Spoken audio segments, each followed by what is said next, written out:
apologies for that bit of a technical error there. Lenny, like you're able to hear us now. I'm Stan Wilson. I'm joined by Sam Bloomfield. Just double checking that we have sound now.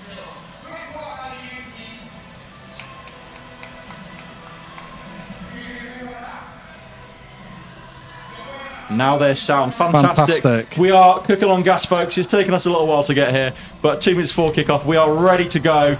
Your Manchester Titans at the bottom of your screen on the home sideline, set to do battle with the Coventry Phoenix. It's been a tight matchup over the past few seasons, with the series being split last season evenly, one apiece between the two sides, but with the Manchester Titans ultimately taking the top seed in the north of England. This game has been a massive rivalry over the past few years, hasn't it, Sam? You can attest to that. Yeah, really tough team in Coventry. There's a couple of things that are going to be absolutely certain today. Who knows if we're going to get a team on either side that is going to be high-flying offense. Who knows, how this game is going to go, really. One thing is for certain, there's going to be a lot of big hits. There's going to be a lot of violence. There is no love lost between these teams. Both teams will feel as though they have the claim to the Northern title this year. Phoenix coming in and bringing in a fresh crop of talented players, plenty of GB talent on the roster. Bringing in Mikey Davis to be their offensive coordinator.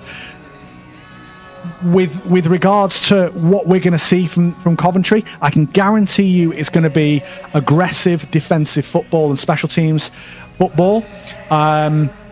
Who knows what we're going to see scoring wise? We've only seen this team take on Nottingham this year, and it's tough to measure where Nottingham are going to be at, because 2 years ago they were a high-flying Division 1 team. Last year kind of took some time to get used to the Premiership level, perhaps didn't kind of rise to the top of the kind of the pot.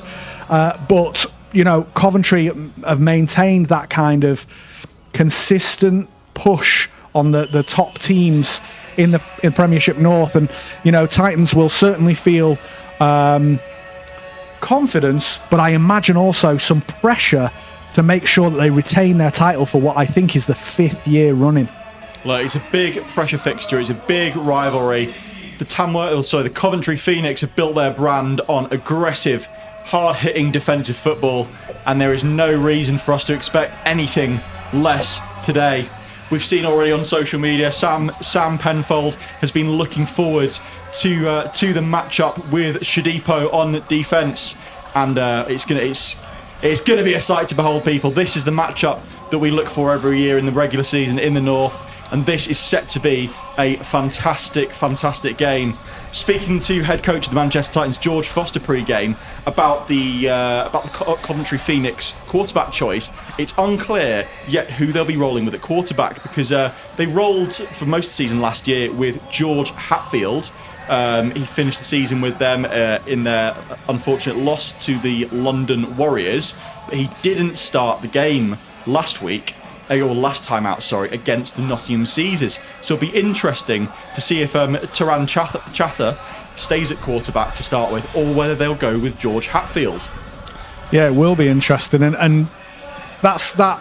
If you joined us for our previous game with the Titans women against the Solent Thrashers, the game within the game is really what is exciting about this. You talked about briefly the matchup between players like Sam Penfold and Junior Shadipo. Junior Shadipo is, both of the Shadipos, the players on this Coventry Phoenix defence, are incredibly exciting. The two Shadipo brothers, Nelson Charles. Sorry, I'm going to get my pronunciation right. Nelson Charles Nuofa is, the life force behind this defence, and really it's those matchups. It's Sam Penfold against Junior Shadipo. It's going to be Matt Wilson against Nelson. It's going to be Josh Mills, the quarterback, against Dan Schofield. Those games within the game are what gets me most excited about seeing Premier matchups like this, because it's going to be about It's going to be about who executes the best. It's going to be about who has watched their done their homework, watched their tape. There are so many little nuanced things that are going to go into this game and ultimately decide the outcome. But we've got Joel Shebioba returning for the Manchester Titans after his season playing professional football over in Europe. We've got Josh Mills as well making his return after playing football professionally in Europe for, I think it was with the Paderborn Dolphins. We've got Matt Wilson, who's come over from Newcastle Vikings. We've got Sam Wilson, who's come over from the Lancashire Buccaneers. Don't believe they're of any relation to each other, but there's a lot of players to be excited about on this Manchester Titans team, on this Coventry Phoenix team. We've got the Schofield brothers as well, joining up for the Phoenix. Yeah, a lot of talent there, and in a game like this where you potentially end up with two very evenly matched teams, two dominant defenses, two offenses that perhaps are going to, inconsistently move the ball against these two really strong defensive teams. I'll put you on the spot here, Stan. At Lancashire, what is it I always tell players are the two key things that are going to come down to in an evenly matched game? Flags and specials. Flags and special teams. Alex Lenkowski is the kicker-punter for the Manchester Titans. Long-time GB player, former Coventry or Tamworth Phoenix player back in the day. In terms of who is punting and kicking for the Phoenix, I could hazard a guess that it's going to be one of the Schofields. I think I recall them doing a half-decent job kicking and punting the ball. No, the Schofields, they'll do a half-decent job, if not more, at most things in life. Yeah. And ultimately, then it's going to come down to your team discipline. Then it's going to come down to your flags, your penalties, and in a game where there is so much on the line, there is so much, animosity and tension. You would expect to see plenty of, unfriendly, I can't wait for it. behaviour, and that's what we're here for, isn't it? Ultimately, we love the long touchdowns, we love the tackles and the big hits, but seeing the likes of Dan Shadipo going up against Joel Shebioba, that matchup is electric. I would strongly recommend. Let me just double check what number Dan Shadipo is wearing. Yeah, he's still wearing number 8 against Joel Shebioba, the tackle, who's going to be wearing 69. Watch that matchup all day. It's going to be very, very exciting. Well, if I'm Coventry, I'm keeping him away from Joel Shebioba. I'm going to put him on the other. Shebioba is playing left tackle day. Last week he was at right tackle. He shifted over to the left-hand side of the line, and Andy Jones, last season's left tackle, is bumping over to the right. Left tackle being where Shebioba formerly played for the Manchester Titans. Just some of these other talented skill players. Bami Olapona for the running back for Coventry is an electric player. He's really fast. He's got such fantastic one-cut movement. He's gonna, I reckon, break a good few tackles here, and as long as they can kind of dink and dunk their way down the field, Aaron Jones, one of the receivers for Coventry, might give you that downfield threat, that downfield option. But in terms of Coventry's offensive firepower, it's all there. In terms of the Titans' offensive firepower, you've got some players who've been here for quite a while, Sam Penfold, Connor Greenhalgh, okay, but add into the mix Matt Wilson, number 81. Matt Wilson is an incredibly exciting receiver to me, an incredibly exciting player to me. If you watch the previous game where we had the Solent Thrashers, and we were looking at the Solent Thrashers quarterback, Ailey Curry. Ailey Curry did it all. Scored passing touchdowns, rushing touchdowns, the whole shebang. Matt Wilson is your paint your back porch guy. He's your Swiss Army knife, and I'm excited to see how he does against this Premier opposition as we see the captains come out for the coin toss. Today's officials will be a referee. We've got Ben Griffiths, umpire is John Roberts, head lineman is Frank Issa Barroso, line judge Lee Taylor, and back judge Ian Rogers. Today's officials are all working the doubleheader, having all served, albeit in different roles, at the opening fixture this morning between the Thrashers and the Titans. Captains for Coventry today.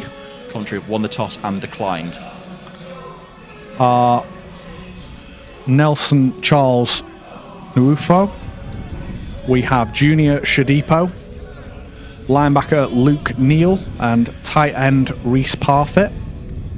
Captains for the Manchester Titans, Alex Lenkowski, Abdul Madugu, Cade Makin, and Scott Tomlinson as the Titans. Titans will be receiving the football. To answer your question this stream there about the game being delayed, I can only assume that we are slightly delayed due to this being a double header. The officials need a bit of a break between the two, and I think we finished the last fixture at 2:30, and this is billed to be a 3 o'clock kickoff. So I can only assume that we need to make sure the officials have time to rest and recuperate before what will be a game that will certainly challenge their knowledge and execution of the rule book between these two fierce rivals. And while we've got a minute, I'll mention one of our sponsors, Brotherhood. We'd like to thank our sponsor, the Brotherhood of Pursuits and Pastimes, our favourite sports bar in town. At this bastion of taste and live games, we celebrate the greatest show on earth, the famous victories, the brave defeats, sometimes even a scrappy draw away from home. But most of all, we celebrate the good sports, those who play and watch the game with integrity, humility and respect, regardless of odds or outcome. This bar is for them. So thank you to Brotherhood for supporting the Manchester Titans. No doubt the squad will be heading down to Brotherhood tonight after this fixture against the Phoenix. If that kicker were to turn at a slightly more favourable angle, we'd be able to give you a name as for who is commencing affairs. But it looks to be Issei Hagiwara.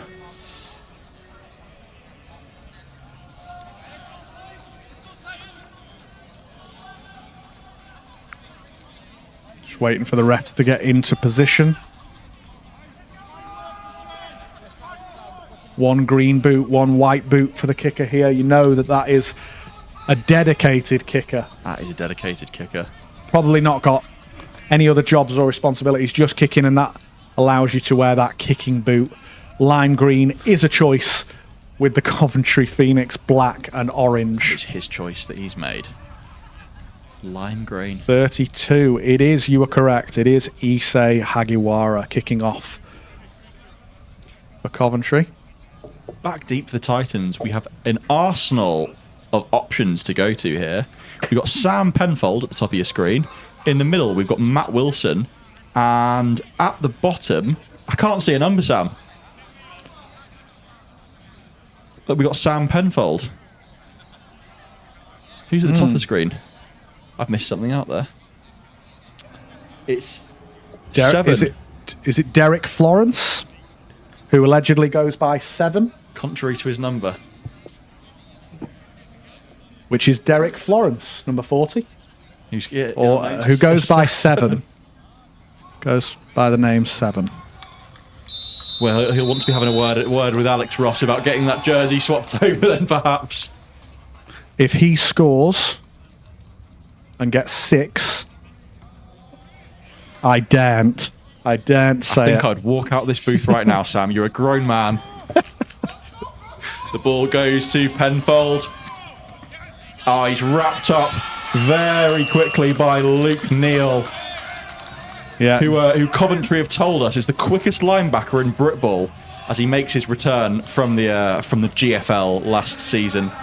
We'll have to line up a post-game race between him and Abdul Madugu to see. Abdul's not that quick, is he?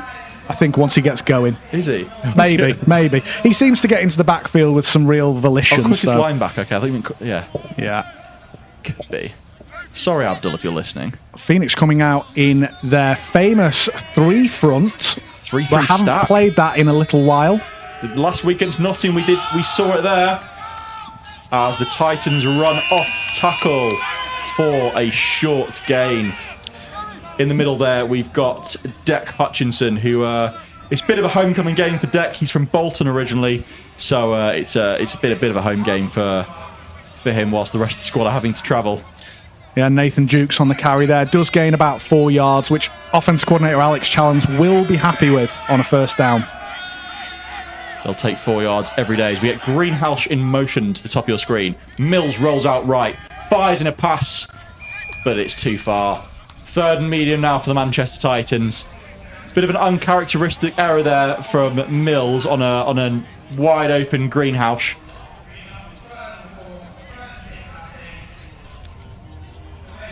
Third and manageable for the Titans. We've got trips to the top of your screen. Matt Wilson at the top, with Sam Wilson right at the bottom. Coventry stay in the stack. Dan Schofield is the one high safety.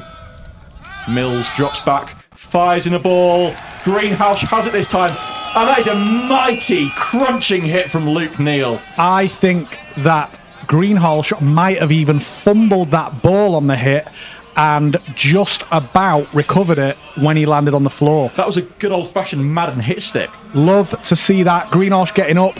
Looks a little bit rosy, but I suppose you would if you've just had your bell rung by the quote-unquote quickest linebacker in Brit Ball. Interesting that it says quickest. That would suggest agility rather than straight line speed. If we're going to be pedantic, I agree. Great hit, though. Great hit, Luke Neal. Nathan Jukes out in the slot towards the bottom of your screen. A traditional hard-hitting tailback runs a hitch down there. Mills fires it up, but it's a little bit too far out of the reach of Sam Penfold, who struggles to track down the ball there. We've got Josh Ogbonna in coverage there.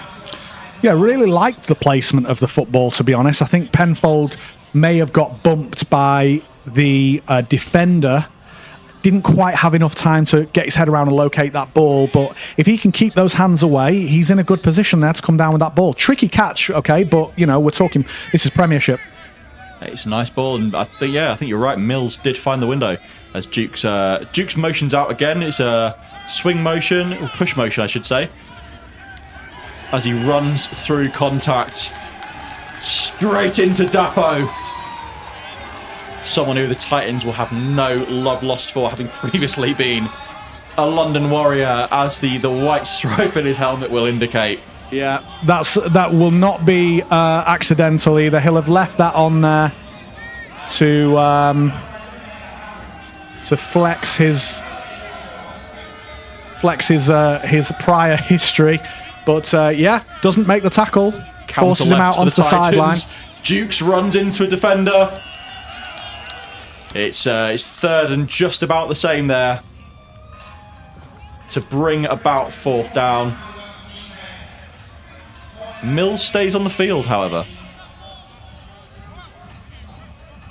No communication, or no. Offensive coordinator Alex Challenge is signalling a play. 4th and about 4. 3 receivers to the top of the screen, 1 high safety.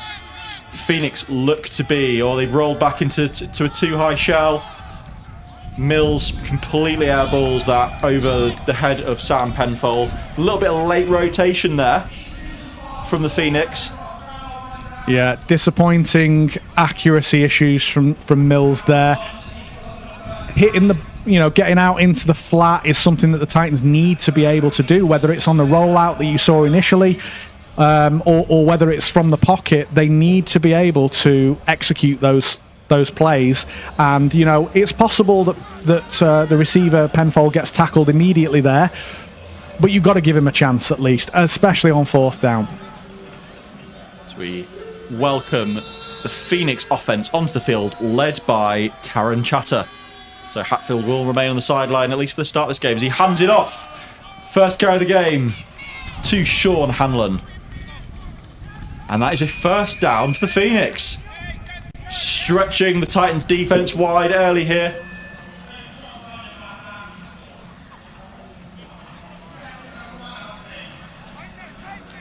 Oh, it's a 2nd down. It's the officials not ruled that as a 1st down, so we've got 2nd and short here for the Coventry Phoenix. This really opens up their playbook.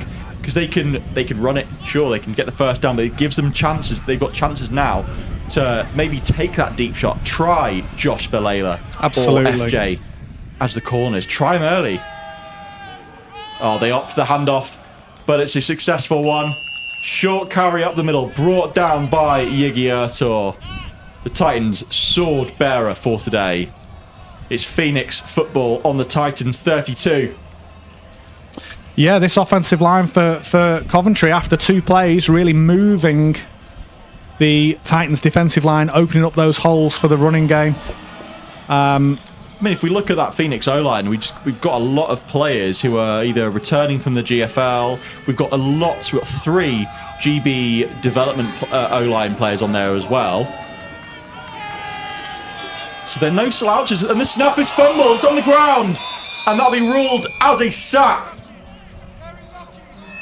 Big stop for the Titans there. Abdul Madugu and company on top of Chatter, who struggled to manage the snap. Looked like a perfectly fine snap to me there, Sam.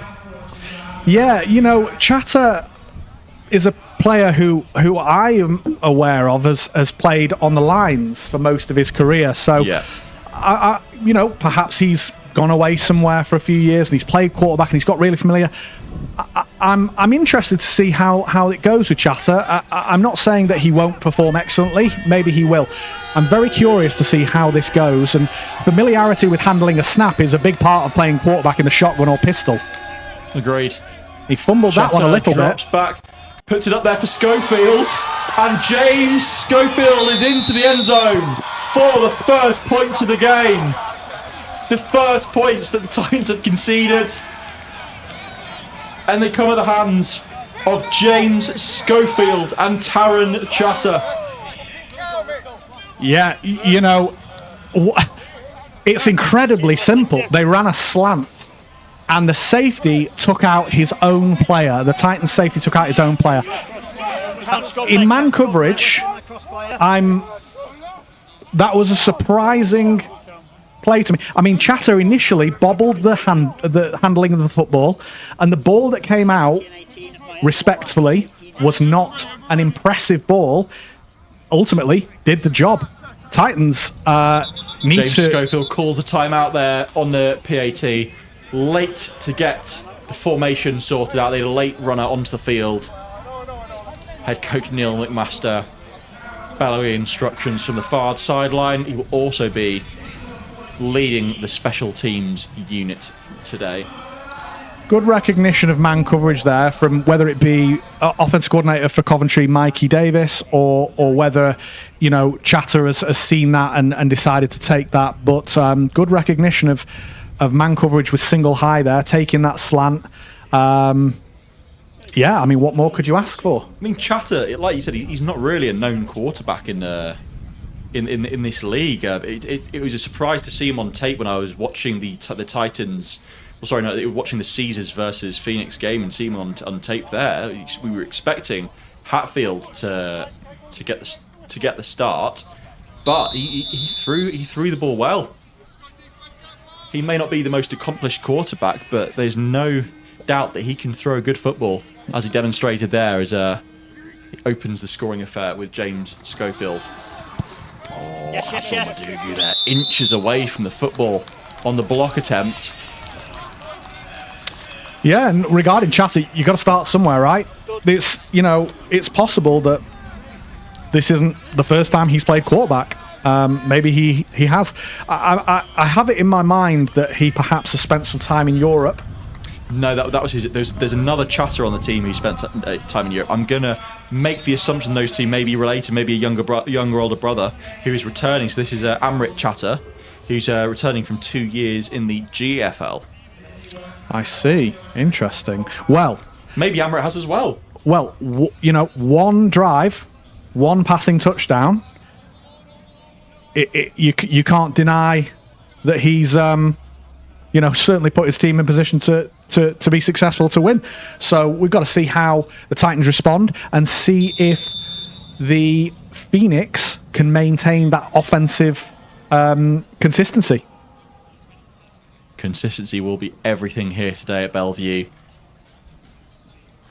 This will be a ferocious game as we get further into the affair. The ball is high and spinning, taken in by Penfold. Uses his blockers. Great block.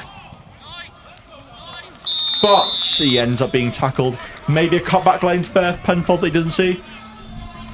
Yeah, I think he gathered up a lot of momentum and didn't really have anywhere to go. There was a cutback lane there. He just needs a little bit more vision around that.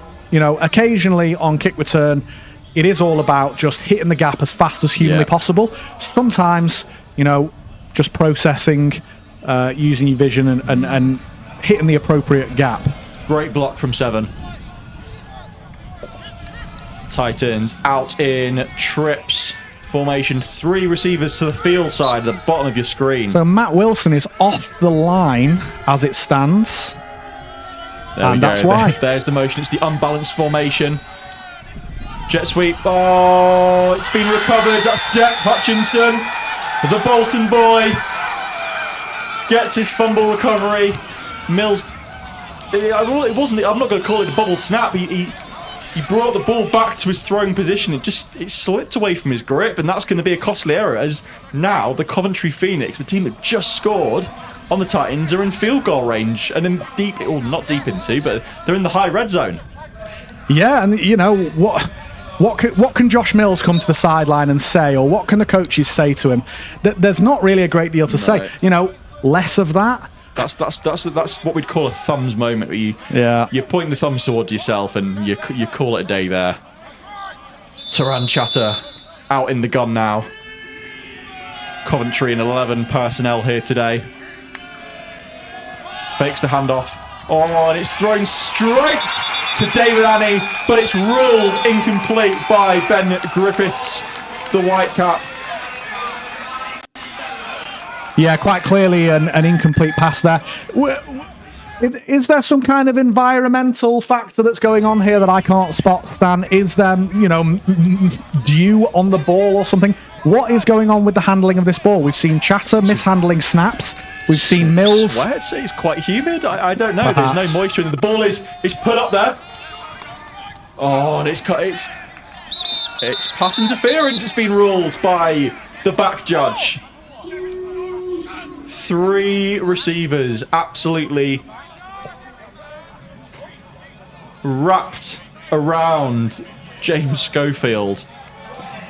It did look to me as though the DB interfered with the receiver's opportunity to get the ball.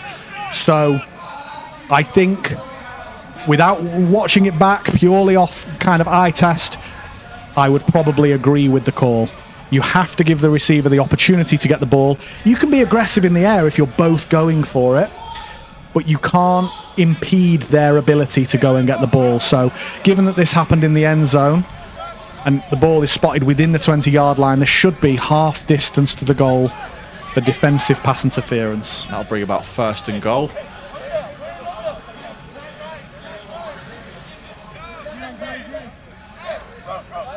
Interesting decision to throw to receiver, covered by 3 DBs. Coventry pressing on the goal line here now. Chatter takes the snap. There's no handoff. And it's a complete mix-up there. Chatter looks to throw a speed out, but Max Ludgate is nowhere to be seen. Yeah, if I'm Mikey Davis, the offense coordinator here, I'm trying to see my look running the football, see how I can do that, because the offensive line were moving well. And I'm also taking a look backside at Josh Oluwatosin. He's in single coverage with Pharrell James on the bottom of the screen. That is a tasty matchup. That is an interesting matchup. The flag on that play was an offside penalty on the Titans. So it's half distance again. The Phoenix are but a yard away from the promised land. One-on-one with FJ at the bottom of your screen. Pharrell James Gambia. It's tossed out to the left.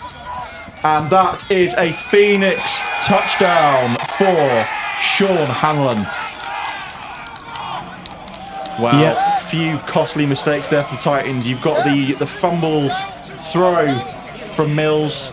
We've got the offside to bring it close. We've got the pass interference to half the distance. Huge start for Coventry here. In a game like this, with so much on the line, with the history that you've got, and the level of players, coaches, the calibre of both of these teams, it's hard not to look at and there's a flag on Coventry. Flag. 12 men, yes. 12 men in the huddle. That's a flag that gets that'll be enforced. No, it's enforced on the attempt, not the following kickoff. Yeah, you'd assume it won't make much difference for a kicker with two different coloured boots. Oh, you hope not. You'd certainly think it's not going to make a big difference. But yeah, huge start for Coventry. And head coach Neil McMaster, he is going to keep them focused. He's not going to allow them to get complacent and to think, well, this has happened early on, so we're quite clearly going to win this game. A second crack at setting up for the PAT. Kick is up, and the kick is good. Coventry Phoenix 14, Manchester Titans 0. This, not the start that neither of us, nor the Titans, nor maybe the Phoenix would have been expecting. Yeah, and it's hard as an offensive play caller now for the Manchester Titans. It's hard to now call plays as you normally would if you were in a sort of an even game or a one-score game. You're now down in the first quarter, probably quite close to moving into the second quarter. It is going to impact your play calling. So now we're going to see how the Titans respond to being down, whether they have a bit of urgency or whether they truly just go through their game plan. I don't believe that there'll be a script as such, but Alex Challens is going to have to decide, is he going to start digging into the bag, or is he just going to try and get some consistency going?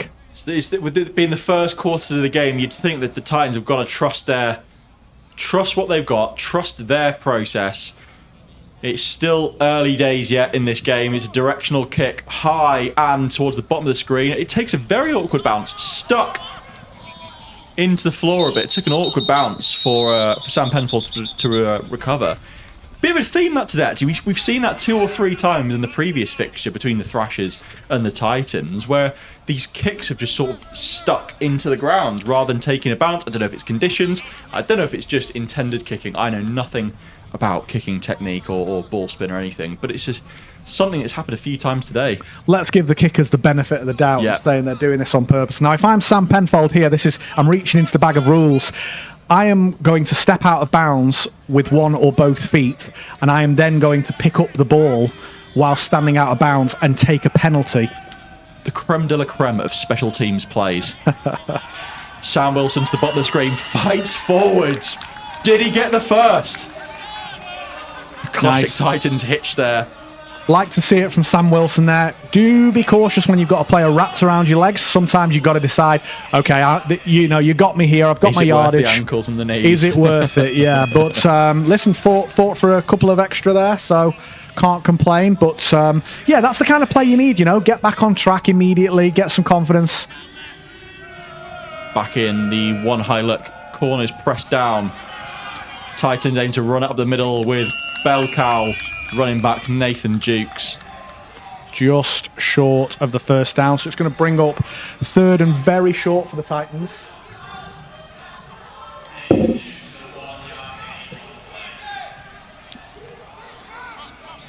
Third and less than a yard here. We've got 2 over 3, so 2 defenders over 3 receivers at the top of the screen. You've got to throw that. Surely that's going to be a short ball. Oh, he hands it off to Nathan Jukes, and that is short. That is 4th and 1 now. Yeah, we're going to see Alex Lenkowski come out to punt the ball away for the first time today. Maybe a misfire there from Mills. Yeah, just got to do the numbers count, really. Have a look at how many defenders you've got over your trips compared to how many players you've got defensively in the box. And, find the mismatch, find the advantage. Game within the game. Still early days yet for well, for this game as a whole. Lankowski takes snap, bobbles it. Kick is away. Kick is high. Bounces at the 30. Into the 20. And it's going to find its resting spot on the 14-yard line before it's down by the Manchester Titans. That punt didn't look to be much on the eye in terms of distance, but that favourable bounce at the 30. Yeah, and you've got to assume again, with such a storied kicker like Alex Lankowski, yes, there was a lowish snap and a mishandle, but did get the ball. It's a field flipping punt. Yeah, did get the ball into great position. So let's see what Coventry do here with a full field. Twins receivers to the top of your screen. You've got a tight end at the bottom with a single receiver covered by Gambia. Oh, but it's a fantastic break-up by Daniel Ward, flying down from his safety position to break up the pass. Very nice from Dan Ward. GB squad, former Hertfordshire Hurricanes, I believe. Recognised that really early. And, that's the kind of thing you want from your kind of apex, your nickel safety. He's going to come and he's going to recognise those quick outs and hopefully, bat down or even intercept some of those balls. The speed was impressive there. Handed off. Bit of an awkward stutter step, which ends up in a tackle being made from Jerome Darko. Yeah. One of the safety linebacker corner types that Manchester Titans are currently teaming with as we see Robin Pyer jogging onto the field for Charlie Dixon. Also, Stan, as you well know, a lot of Lancashire Rams on this squad. Hell of a lot of Lancashire Rams. So whilst I can take some personal pride in that, there's also a lot of familiarity between these players. I'll just talk about some of them after this play. Tossed down to the bottom of the screen. Tackled by Pyer on his first play of the game with Yigia Tour on top as well. It's 4th down. Great defensive drive there for the Manchester Titans. And the punt unit for the Phoenix are jogging onto the field. Yeah, getting back on track there. Titans will feel good about this. On the field just before, you had FJ, Pharrell James, number 13, corner. He's Lancashire Rams. You have Robin Pyer, the defensive lineman, who also previously was at Coventry Phoenix. Abdul Madugu, Jerome Darko. A lot of the players who are playing on this defense or this team in general, they spent quite a bit of time together. So that familiarity and that communication that you get on defense, it's like the rhythm between a quarterback and a receiver offensively. It's really important. Well, communication and familiarity on defense is just as important. We're familiar with the touchdown scorer, James Schofield. Here is his brother Dan, back to kick for the Phoenix. We've got a false start, I believe. It's between this motion between number 22 and number 20. Yeah, there was a flinch there. They were setting their stances. And it is a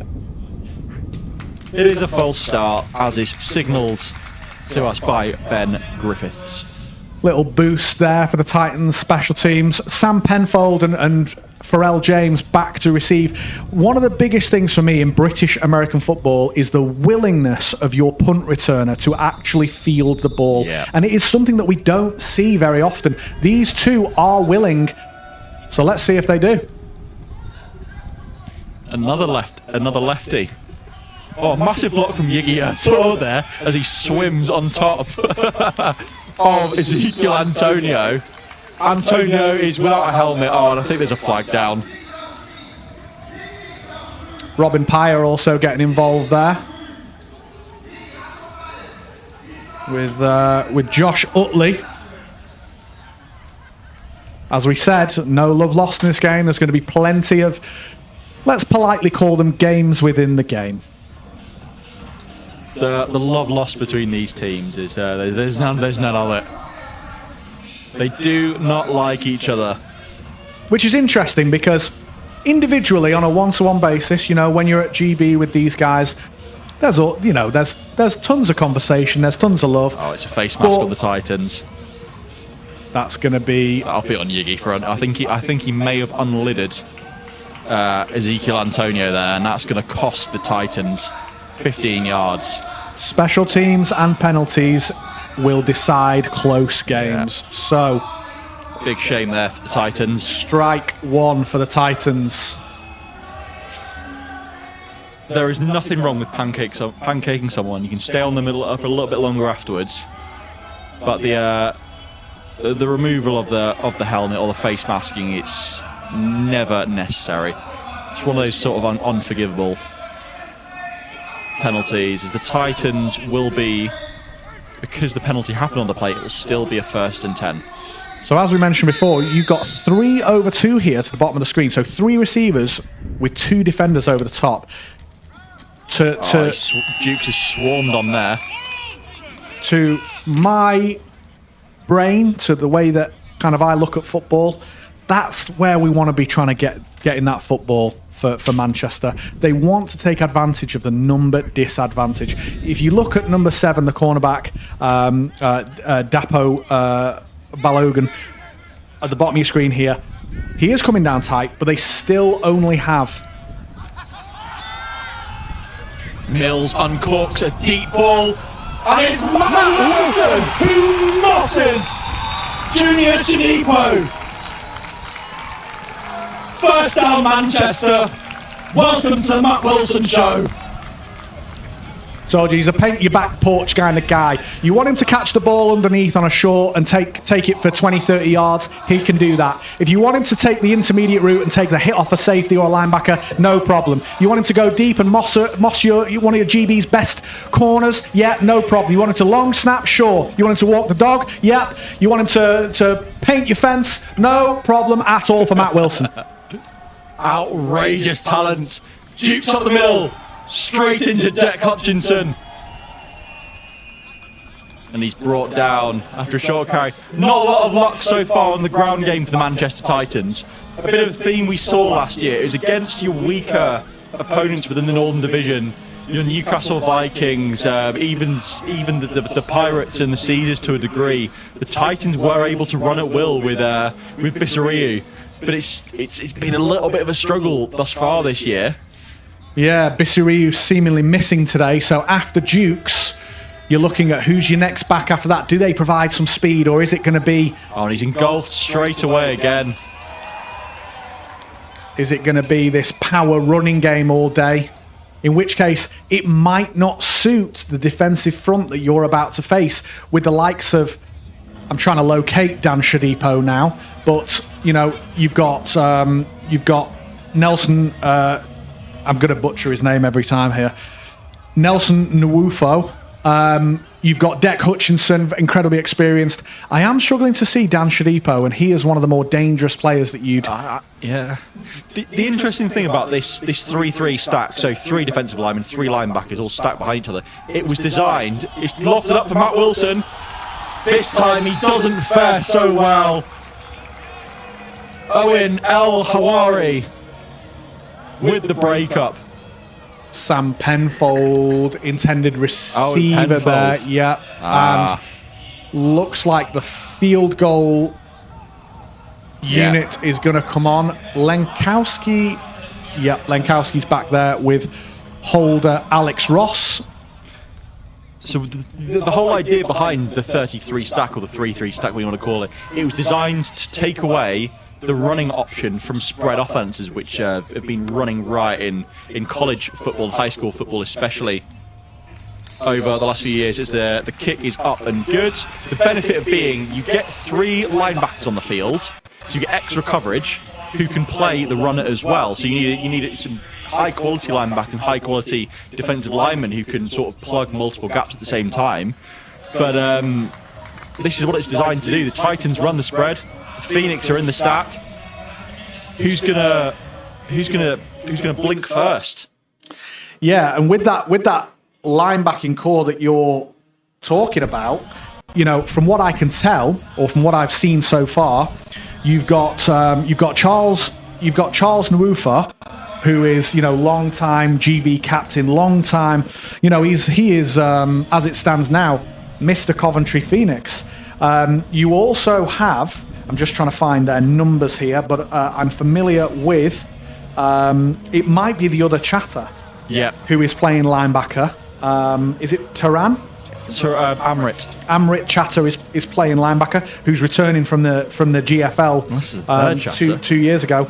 No, I found Amrit here, number 51. Yeah. And next to them, you have Palm Sidhu, who, to quote defensive coordinator Johnny Weeks, he has no idea how this guy is still going. Very, very experienced Brit ball player, danced around a lot of different Midlands-based teams as we see the ball go back for a touchback. So that is an experienced, high-level, formidable linebacking core. And then let's not forget that in front of them, you have guys like Dec Hutchinson, all of these guys being coached by the likes of Wayne Drew, who is one of the most talented, one of the most intellectually strong defensive line coaches that you could possibly hope to study under. So this defense, even if we take away kind of some of your prime Premiership players, the experience and the quality alone is fantastic. Split zone here from the Phoenix, and it's a massive hit from Abdul Madugu. Something we've gotten quite used to seeing both here at the Manchester Titans and at the Lancashire Rams. A downhill force defender.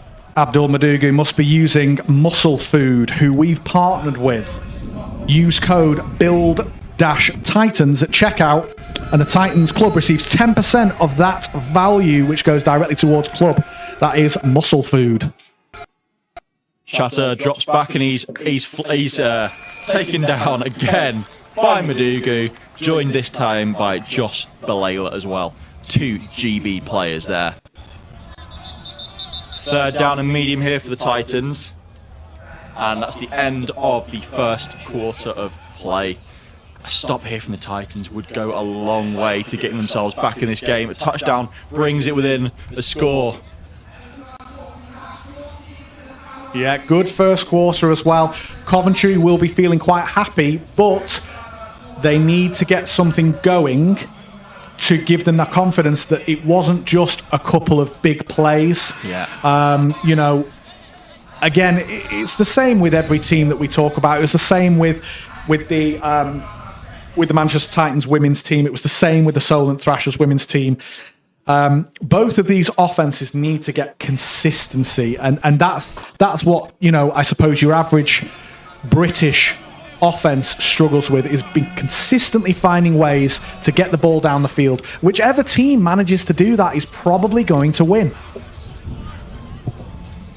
It might not be a big game of chunk plays like we saw this morning from the Thrashers and the Titans.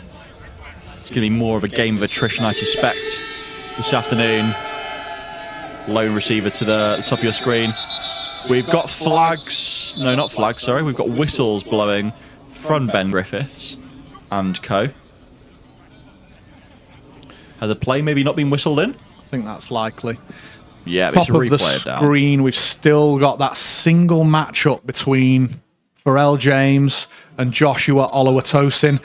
At some point, you're going to have to try Oluwatosin. He's a possession receiver. Yep, he's got the speed. Yep, he's got the agility. But his ability to bring that ball down when it's in the air is something that you cannot just leave without at least trying. So I'm excited for that matchup at the top of the screen. QB drops back to throw straight over the middle, and it is picked off. James Eaton coming up big with the interception. A rogue pass from Taran Chatter. We'll see the Phoenix punished early. Now, I'm going to put myself out. I'm going to put myself out there a little bit here and say that kind of pass that I just saw from Chatter is the kind of pass that you see from an inexperienced quarterback under pressure, under duress. I'm not going to criticise him and say that no one should ever do that. It happens, right? But if that kind of situation continues, I think you're more likely to see more of that kind of outcome. Hand off to Dukes, and it's much of the same here for the Phoenix. He gets past one defender, but he's swallowed up by a shedding defensive lineman. And it's third and long again from the Manchester Titans. This rushing attack, something's got to give. Second down. Apologies. Very quick on the chains. Still got that 3/2 to the top of the screen. Dan Schofield is over the top, but he's 15 yards off. So, been seeing a lot of cover 4 palms today from the Coventry Phoenix. Wilson beats 1, beats 2, and he's cut tackled out of bounds at the 35-yard line. Matt Wilson supremacy. Here it is. Witness it. If you don't like Matt Wilson, it's a bad time to be on this live stream. This is a Matt Wilson podcast. This is a Matt Wilson podcast. Vodcast. Yeah, I think that's the play that originally when Mills fumbled in the first quarter, I think that's the play that they were looking to achieve there. Wilson takes his mark now at the bottom of your screens on the line of scrimmage. Mills drops back, sees an open target, and he fires it in there to number 88. Sam Wilson. There is a flag at the bottom of the field, I think. I'm not going to speculate because I'll be proven wrong. I'm pretty sure I know what it was. Wilson was signalling to Penfold that he needs to step back repeatedly. 2 receivers on the line of scrimmage. Wilson begging Penfold at one point, and unfortunately Penfold did not move, and so I think we've got illegal formation. Too many players on the line of scrimmage. So in the game of American football, you can have we've got to have 7 players on the line of scrimmage at each snap. An extra receiver on the line of scrimmage, as we saw there, will lead to a penalty being had. I think that will come as a confusion because Titans will use unbalanced formations to enable them to have that single side receiver to motion. So we see Matt Wilson on one side motion across to the other side of the field. You'll need to have 2 receivers online and one of them who may not normally be online. And I think that's just a confusion left over from the previous play, to be honest with you, from Sam Penfold. An uncharacteristic mistake from the receiver.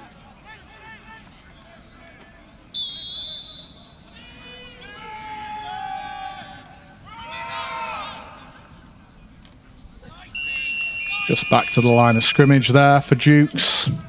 Again, I'm questioning if this power run game that the Titans are currently trying to achieve is going to work against this Coventry defense. Interestingly, I think there's a couple of new linebackers on the field, maybe. Mills drops back to pass. The pass is thrown up the middle to Greenhouse. Fantastic grab before he's slung down to the floor. That ball was absolutely threaded. It could not have been in better position. It could not have been better timing. The DB had his head turned around, wasn't facing the receiver. Mills delivers that ball right on time, right in the exact location. Greenhalgh just brings that in, takes tackle immediately. Lovely, lovely football. Mills showing his experience at the quarterback position here. Drops back. Oh, he's found Sam Wilson wide open. Touchdown, Manchester Titans. Sam Wilson absolutely skims Elliot Bristow on that fade round his outside, beats him to turn his hips, and that is as easy as a touchdown pass as Mills is going to have today against this Phoenix defense. Great response from the Titans. Exactly what we need. Yeah, first drive in the second quarter, ending in a field goal. Come out here, get the points on the board, give yourself that confidence after a couple of defensive stops, a couple of turnovers too. It's starting to look like the matchup that we expect. Yes. Water is wet and the kick is good from Alex Lankowski. Veteran kicker doing what he does best. Yeah, and it's without. I'll not put myself out here too far on this one. It is within Manchester's sort of loins, within their blood, let's say, to at some point they will attempt something on special teams, because that is how this team's culture was formed. It was aggressive. You know, they went for the first on the first drive. They went for the fourth down conversion from halfway line. Unsuccessful that time, but you know, George Foster. George Foster is. I wouldn't be shocked to see him attempt an onside kick here. You've got players who've been here for a few years now who understand, you know, these schemes, this system, and will you know, be familiar with the calls that George Foster might make in special teams. Lenkowski kicks away a high kick that is fielded within the Phoenix 5. Massive hole up the middle there for James Schofield. Looked like it could have been more at one point. Yeah, those holes close up fast, don't they? They do. They do. It's going to be Phoenix football on the 29-yard line now. A score from the Phoenix would go a long way here.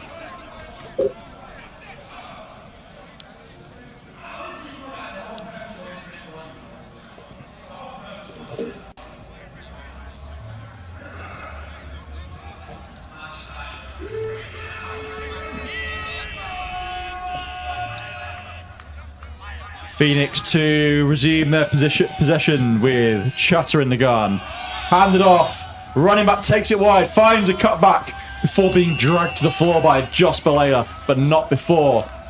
A first down is earned by the Phoenix.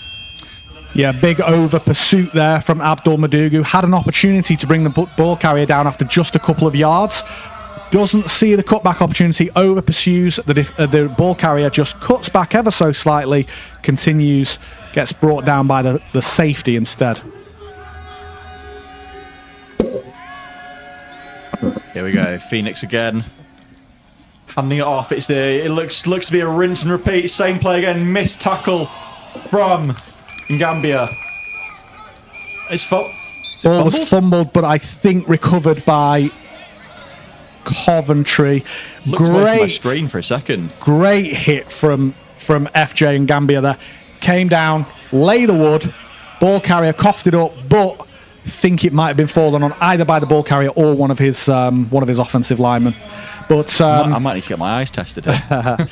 If it ain't broke, don't fix it. Even though there wasn't a lot of yardage gain there, the opportunity on the outside was there. Here we go. James Schofield to the bottom of your screen, one-on-one with Josh Balea. Titans showing one high. It's handed off.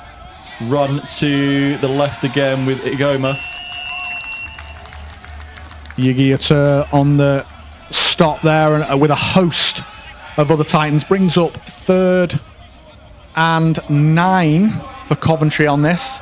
Charlie Dixon, number 99, coming off. Robin Pyre comes on, a prolific pass rushing threat. Yeah, part of that GB development squad added this past season. He'll be all too familiar with the competition he's up against, having been a Phoenix himself last year. Joe Partington on the outside, making a return to the Manchester Titans. Again, another prolific pass rusher. Fakes the handoff. And there he is, pressure on the quarterback. Up for Schofield. Josh Balea is there. Schofield looks round for it, but the ball is battered away by Josh Balea. Talk about having a receiver in your back pocket. That was fantastic man coverage there from Josh. Yeah, brilliant coverage. I'm really happy that the referees hasn't called a penalty there. Agreed. I think that, you know, there is interfering with a player and then there is just good contact, down the sideline. I think Josh has nailed that, and unfortunately the refs agree. Yep. Really good. The one in the back of the end zone, however, I agree that, that one's a little bit more spicy. All over him like a blanket. It's 4th down, and the Phoenix prepare to punt the ball away for the second time today. Wilson and Gambia back to return. Schofield calls for the snap. Slices it left slightly. Ball falls out of bounds at the 26-yard line.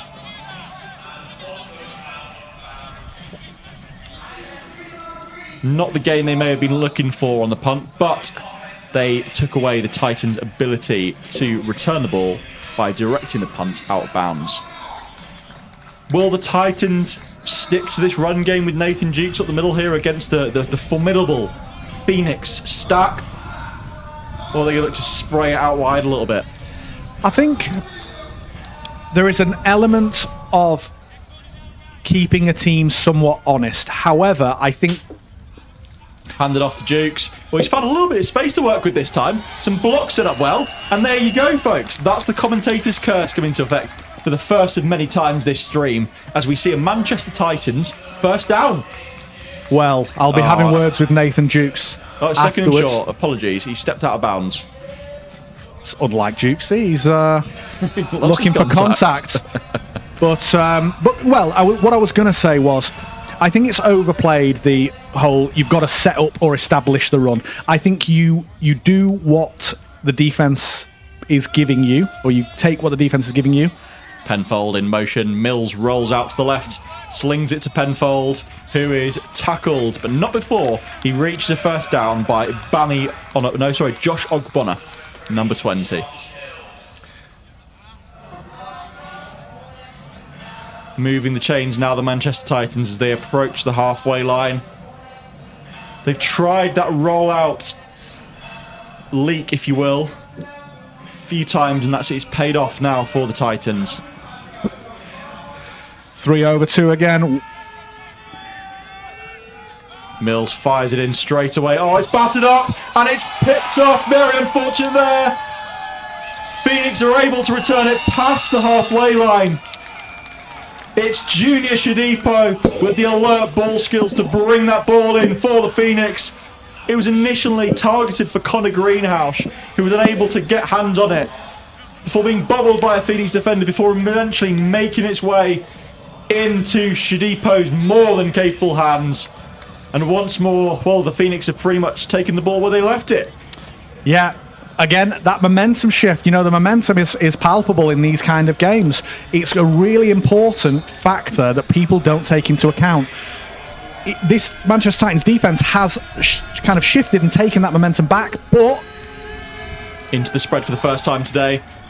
And the Phoenix try a screen of their own, but Joss will be more than used to seeing that at practice with Alex Challen's offense, as he busts that screen wide open for a loss.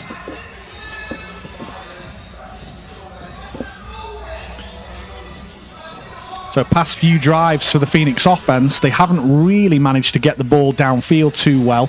They've got a few first downs here and there, running the ball. Not seen any Bami Olapona yet. No. And not seen many downfield attempts. No, it seems the ball has been targeted towards an awkward handoff, but a handoff that works nonetheless. Got a 4-yard gain there in the capable hands of Sean Hanlon.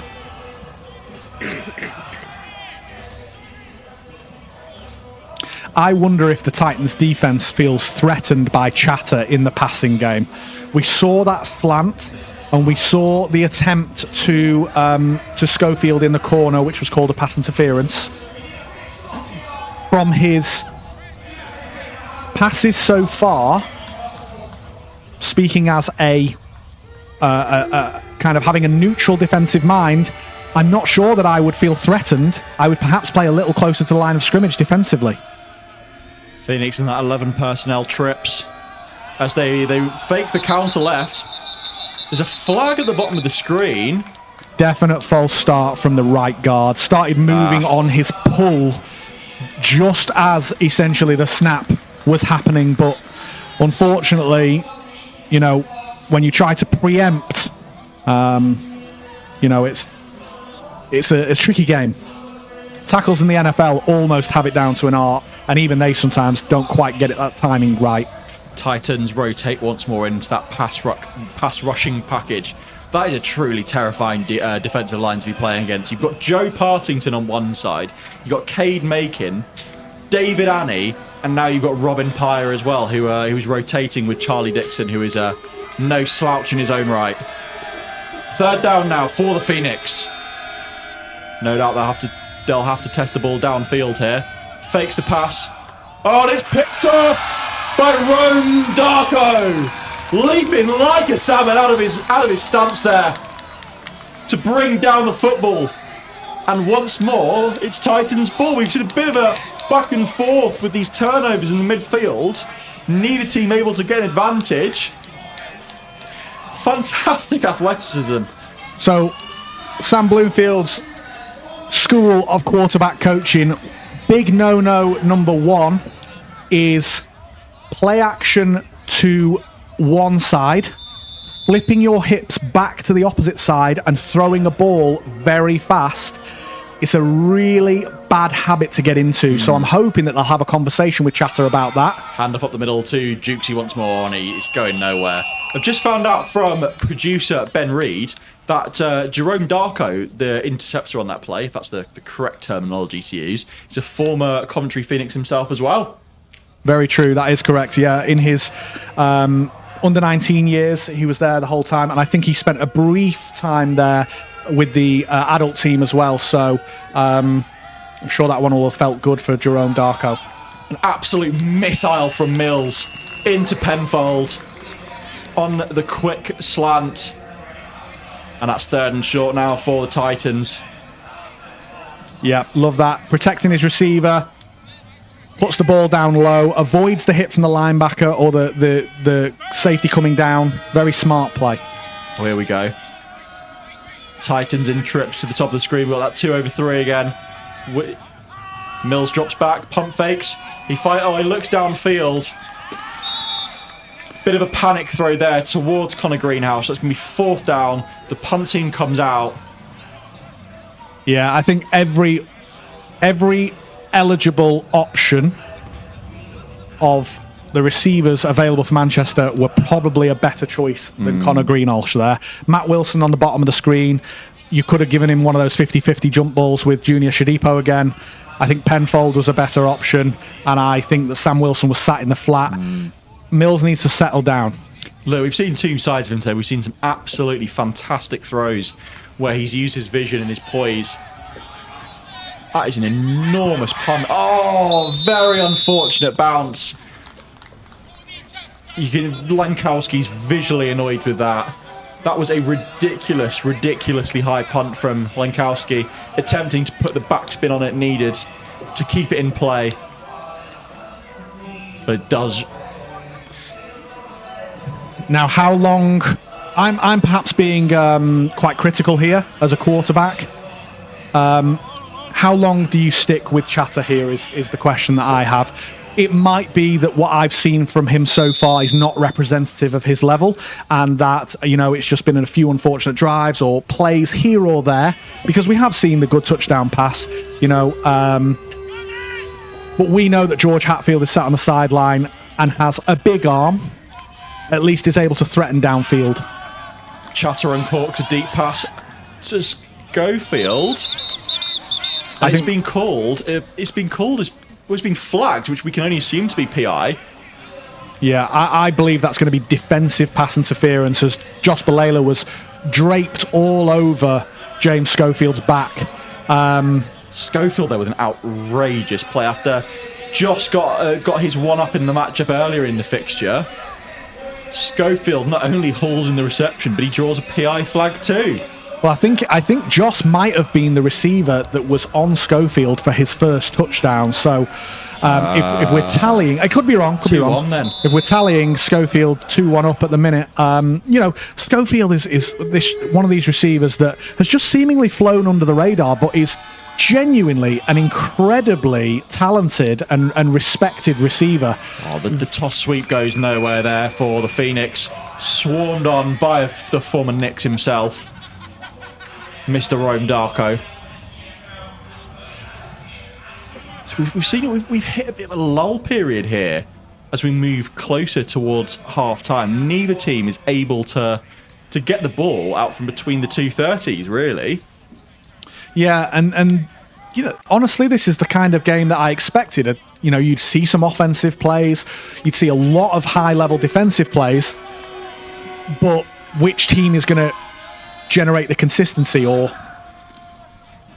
fantastic defensive back play there from Gambia at the top of your screen. What you saw is pre-snap, so he dropped off. He's in one-on-one man coverage with the receiver at your top of the screen. He drops off. He's trying to bait that throw out from the quarterback Chatter, knowing that he's in blanket coverage, and the ball just sails out of bounds there because Gambia's all over him like a glove. Yeah, and you know, I love that from Coventry. That is a matchup that I want to see.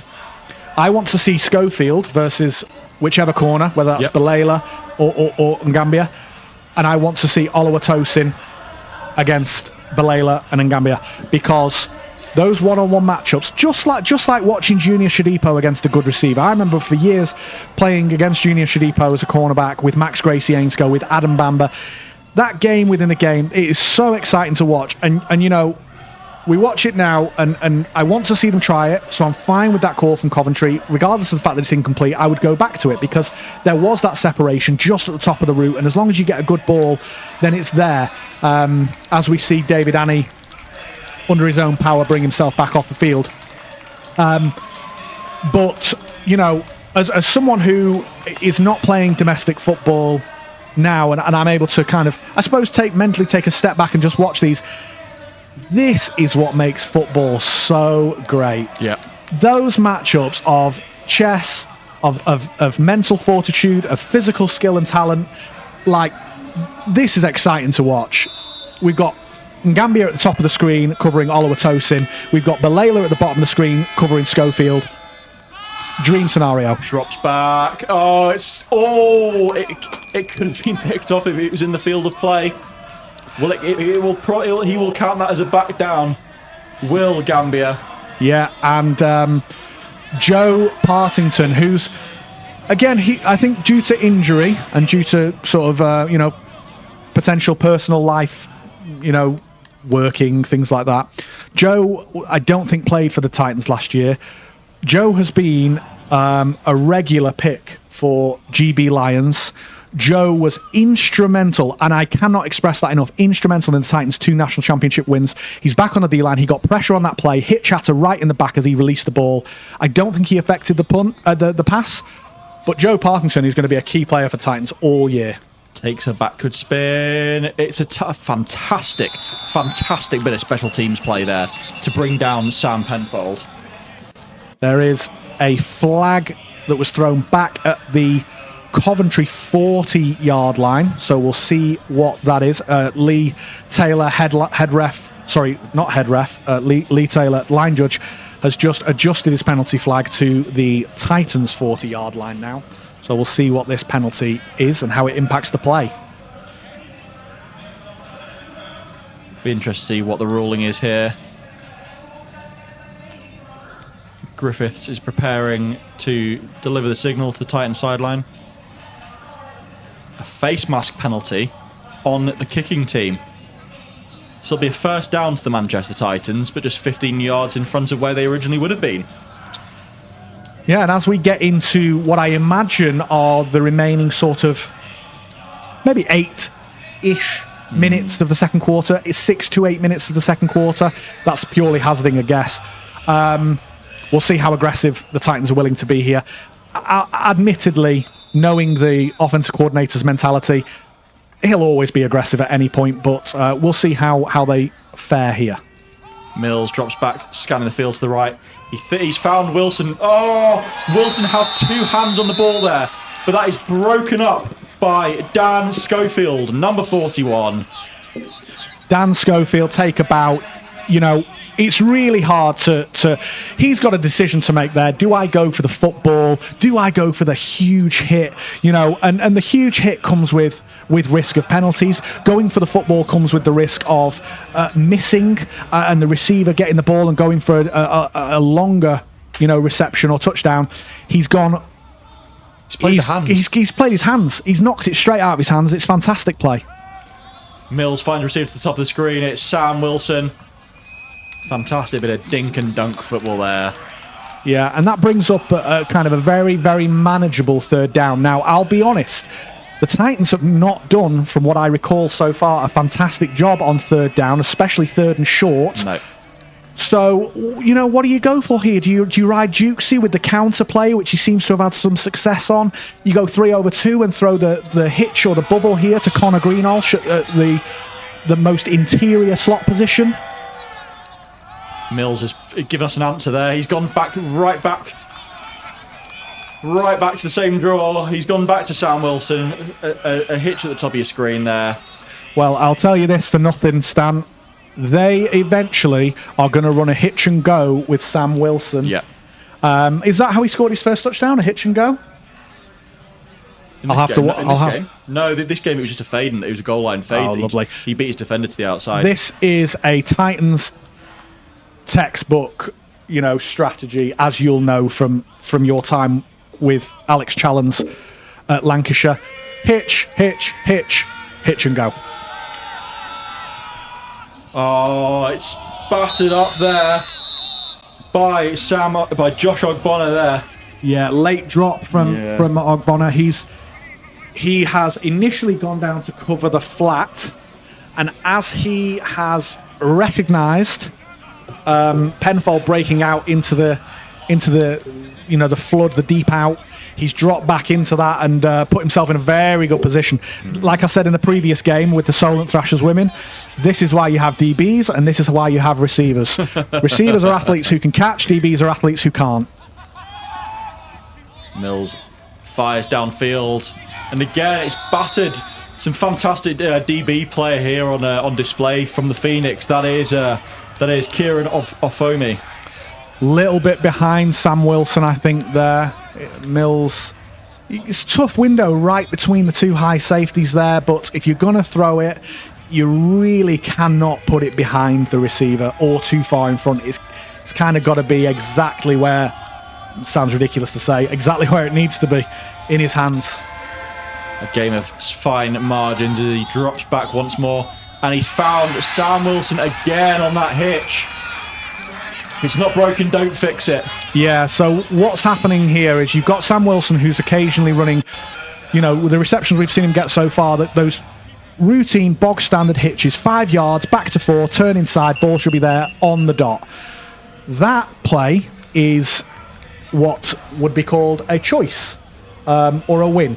So we've got, is this a 2-minute warning? 2-minute warning here. So what Sam Wilson is more than likely doing there is he is running downfield straight ahead. If when he gets to his 7th or 8th step the DB is within touching distance, he will continue down the sideline and he'll be a deep option. If the DB is not within touching distance, he will immediately hitch up and take that. So it's an option route. And Wilson picks favourably. Josh Mills delivers there. We'll see if we get a deeper option at some point. Mills looks Wilson's way once more. He goes for Greenhalgh. Wilson with the block, and Greenhalgh is tackled just short of the end zone. Ideal situation here. That is a lovely, lovely play. I think it's an out and up from Greenhalgh. Ideal situation here. 2-minute warning has just happened. Do not give Coventry the ball back with loads or as much time as you can in this situation. As long as the Titans score a touchdown here, it's a good situation. As we see, John Pangago, famous for his aggressive play style as a running back coming into the backfield. Think we've got Sam Wilson down, injured after his block. No, it's not Sam Wilson, sorry. That's Connor. Is it Connor Greenhalgh? Down after the tackle. Yeah, you're right. As we pan away now, so what we might see from Titans here is their 20 personnel. We didn't see any of it last week against the Merseyside Nighthawks, but we did see a little bit of it in their pre-season scrimmage against the Humber Warhawks. It was here at Belle Vue once again, but it was very, very rainy conditions. It favoured the run game a lot more. So offensive coordinator Alex Challens explained that was his rationale for moving towards 20 personnel. They executed well out of it, but we've not seen any of it at all this season. One would assume they're going to use Pangago as a... Well, in fact, you could use either Pangago or Dukes as your fullback, and the other as the running back, as the halfback, really, couldn't you? Because both are similar in their play style. Aggressive, scrappy runners, physical runners, and both be well up for the task of meeting someone in the A-gap. Yeah, and what that does to a defense, when you see those big-bodied guys come in and you've got multiple players in the box, whether that's tight ends, whether that's multiple, players in the backfield, whatever it is, you do have those matchups one-on-one on the outside typically when you get down to the goal line, when you get down to the red zone. But what I would also say is it gives the defense a real focus point. They have to. If you look here, number 12, number 36, Nathan Jukes, and John Pangego in the backfield in a kind of a pony formation, split back. You absolutely must respect that by having numbers in the box. Here we go. Jukes get the carry. Pangego barrels his way forwards. He won't mind me saying this. There was zero technique in that. That was a shoulder straight into contact. Get out of my way. Shoulder contact is interesting from John Pangego. That's not what I'm used to. But good from John Pangego using his shoulder. Run this ball 3 times. Why the hell not? Run it 3 times with one of these two, and on 4th down, if you really want to go for it, a little slant. Fake the handoff. Oh, and it's almost pushed in there. Sam Penfold. It's great. Hands on the ball, but his DB was all over him like a rash there. It's great coverage from Ogbonna. Really good. Not sure coverage. What else you could ask. I mean, he's not trying to make a play on the ball, but equally I think it's a good no call for pass interference, which Penfold was calling for. I don't think that's PI. Like, if there's a defender there, you could argue that the quarterback shouldn't have thrown it. But yeah, Ogbonna's had a quite a good game here today. Not known to myself at least. The ball's been floated up there. Some shouts of PI from the Titans sideline, but I think Dapo was well within his rights there as he fastens the seatbelt in the back corner of the end zone. Nothing wrong there. Mills has thrown the ball straight to the pylon, a little bit lower than I would have, and a little bit more, inside than I would recommend. On the back shoulder. Wilson's got to get off the press. I'd love to see him go back to that there. Try the matchup by. You can't be running at that Coventry line right now. That is stacked. Is that short? Is that in? Just short. Just short. The Coventry Phoenix absolutely stacked that line of scrimmage there. They had 5-6 players in the line, a linebacker behind. It's nothing I'd like to be running into anytime soon. Yeah, I think I would have probably ridden Pangego and Jukes a little bit more early on and then attempted the passes afterwards. You've got timeouts, you can control the clock. Now, look, it's really not ideal to come away with no score there. It's really not ideal. But if you want to kind of find a silver lining for Manchester, they'll be smelling blood in the water here, and they've closed down the run a little bit more successfully over the past few drives. Chatter's still in at quarterback. And that's a fantastic spot as well for them. And this is blood in the water for the Manchester Titans defense here. 1, 2, 3, 4, 5, 6, 7. 7 Manchester Titans on the line, 4 in coverage. They meet him at the line. Is that the safety that they're looking for? It's not. Griffiths rules that the runner at least got back to the original spot. Yeah, got down to the original spot, or perhaps gained half a yard. But again, still blood in the water here. If bearing in mind, again, I'm trying not to be too critical of Chatter here because he might be a young developing quarterback, and it would be unfair of me to criticise him after seeing 2 quarters of football. But if you're brave enough to pass out of this situation, I think you better have a really good plan. In that case, you're going to see a lot of run plays here to try and create some separation, create some room, just in case they don't convert this into a first down. Yeah. And they have to punt it away. You do not want to be in this position on the field, punting the ball away. So, how are you going to create that separation? Is it the run game which has been stifled? Or is it a risky pass? Just seen your comment on the live stream there about chatting. Oh, it's picked off! Pharrell James Gambia with the pick. Picking off Chatter, and the Titans are back again in the red zone, hoping this time they can push that ball over. We've had the 2-minute warning. Time is not on their side. Now is the time for the Titans to punch that in. An unfortunate error there from Chatter, like you said, and a rookie QB we've just found out from a comment on the live stream has never played quarterback before this season, has played defensive line. Unfortunately, he's down actually at the back of the end zone. We're hoping he is okay. But that is a momentous shift for the Titans. Worst case scenario there, if the Phoenix, well not worst case, but if the Phoenix go 3 and out there and they punt it away, the Titans get the ball on, say, either of the 40-yard lines. But now, Mills and co. are on the Coventry Phoenix 13 or 17-yard line, sorry. Yeah, I'm just trying to understand the justification between Chatter being in. Maybe he's been practicing fantastically well. Maybe he's been executing to a high level at practice. And maybe this is just one step too far. You know, this Titans defense are no joke, right? Coventry are an exceptional team. Lots of talented players, lots of talented coaches. We see George Hatfield warming up there. That's what I would have expected to see maybe 2 or 3 drives ago. Mills assesses the field to the right-hand side. He lofts a ball up there, and it sails out of bounds, well out of the reach of Sam Penfold. Yeah, I think Josh Mills needs to be perhaps a touch more conscious of the safety's location here. I think that there's been a couple of passes. You know, we've seen the darts, we've seen the high-level stuff.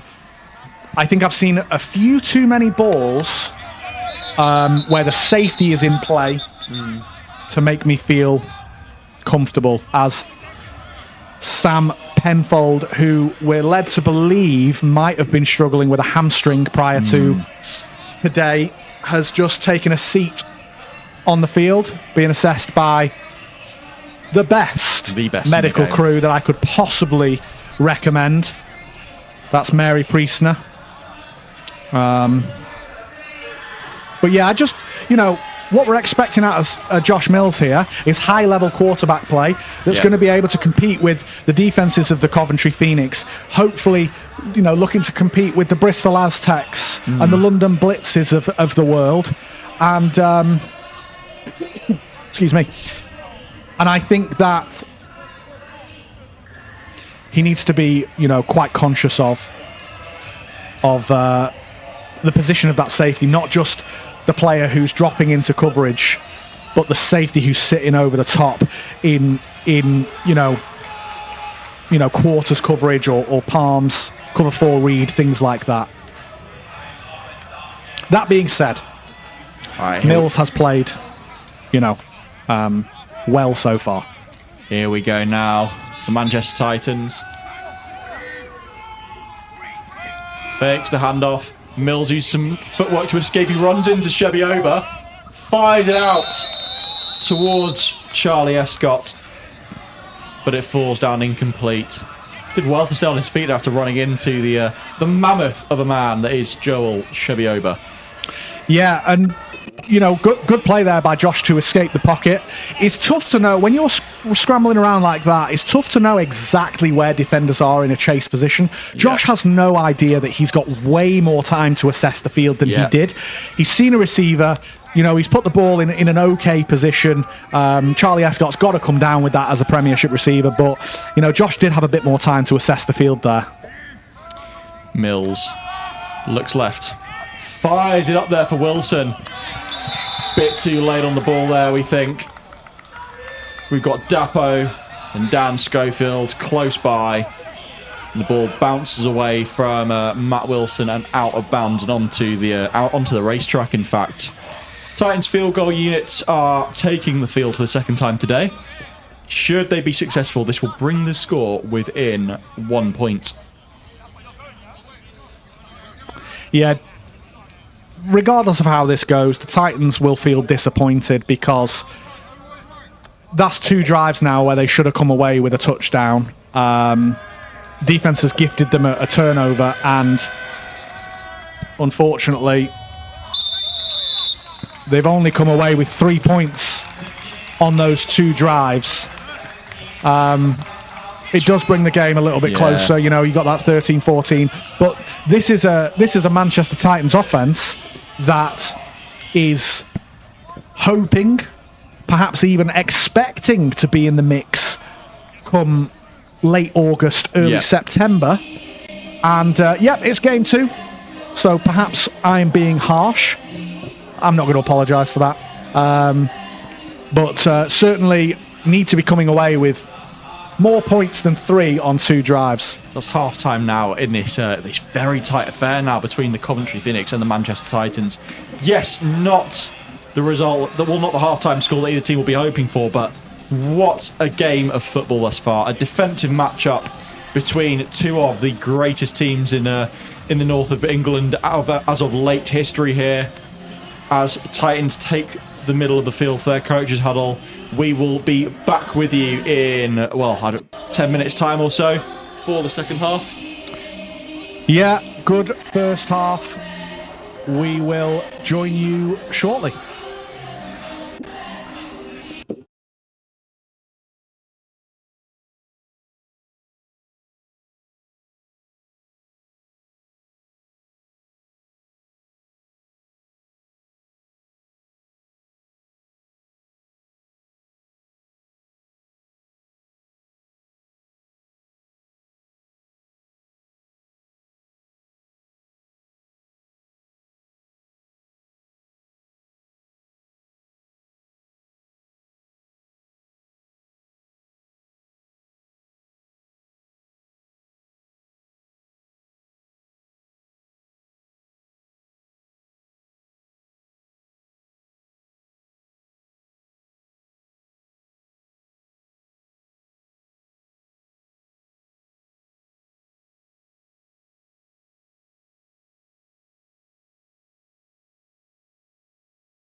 going to mute us.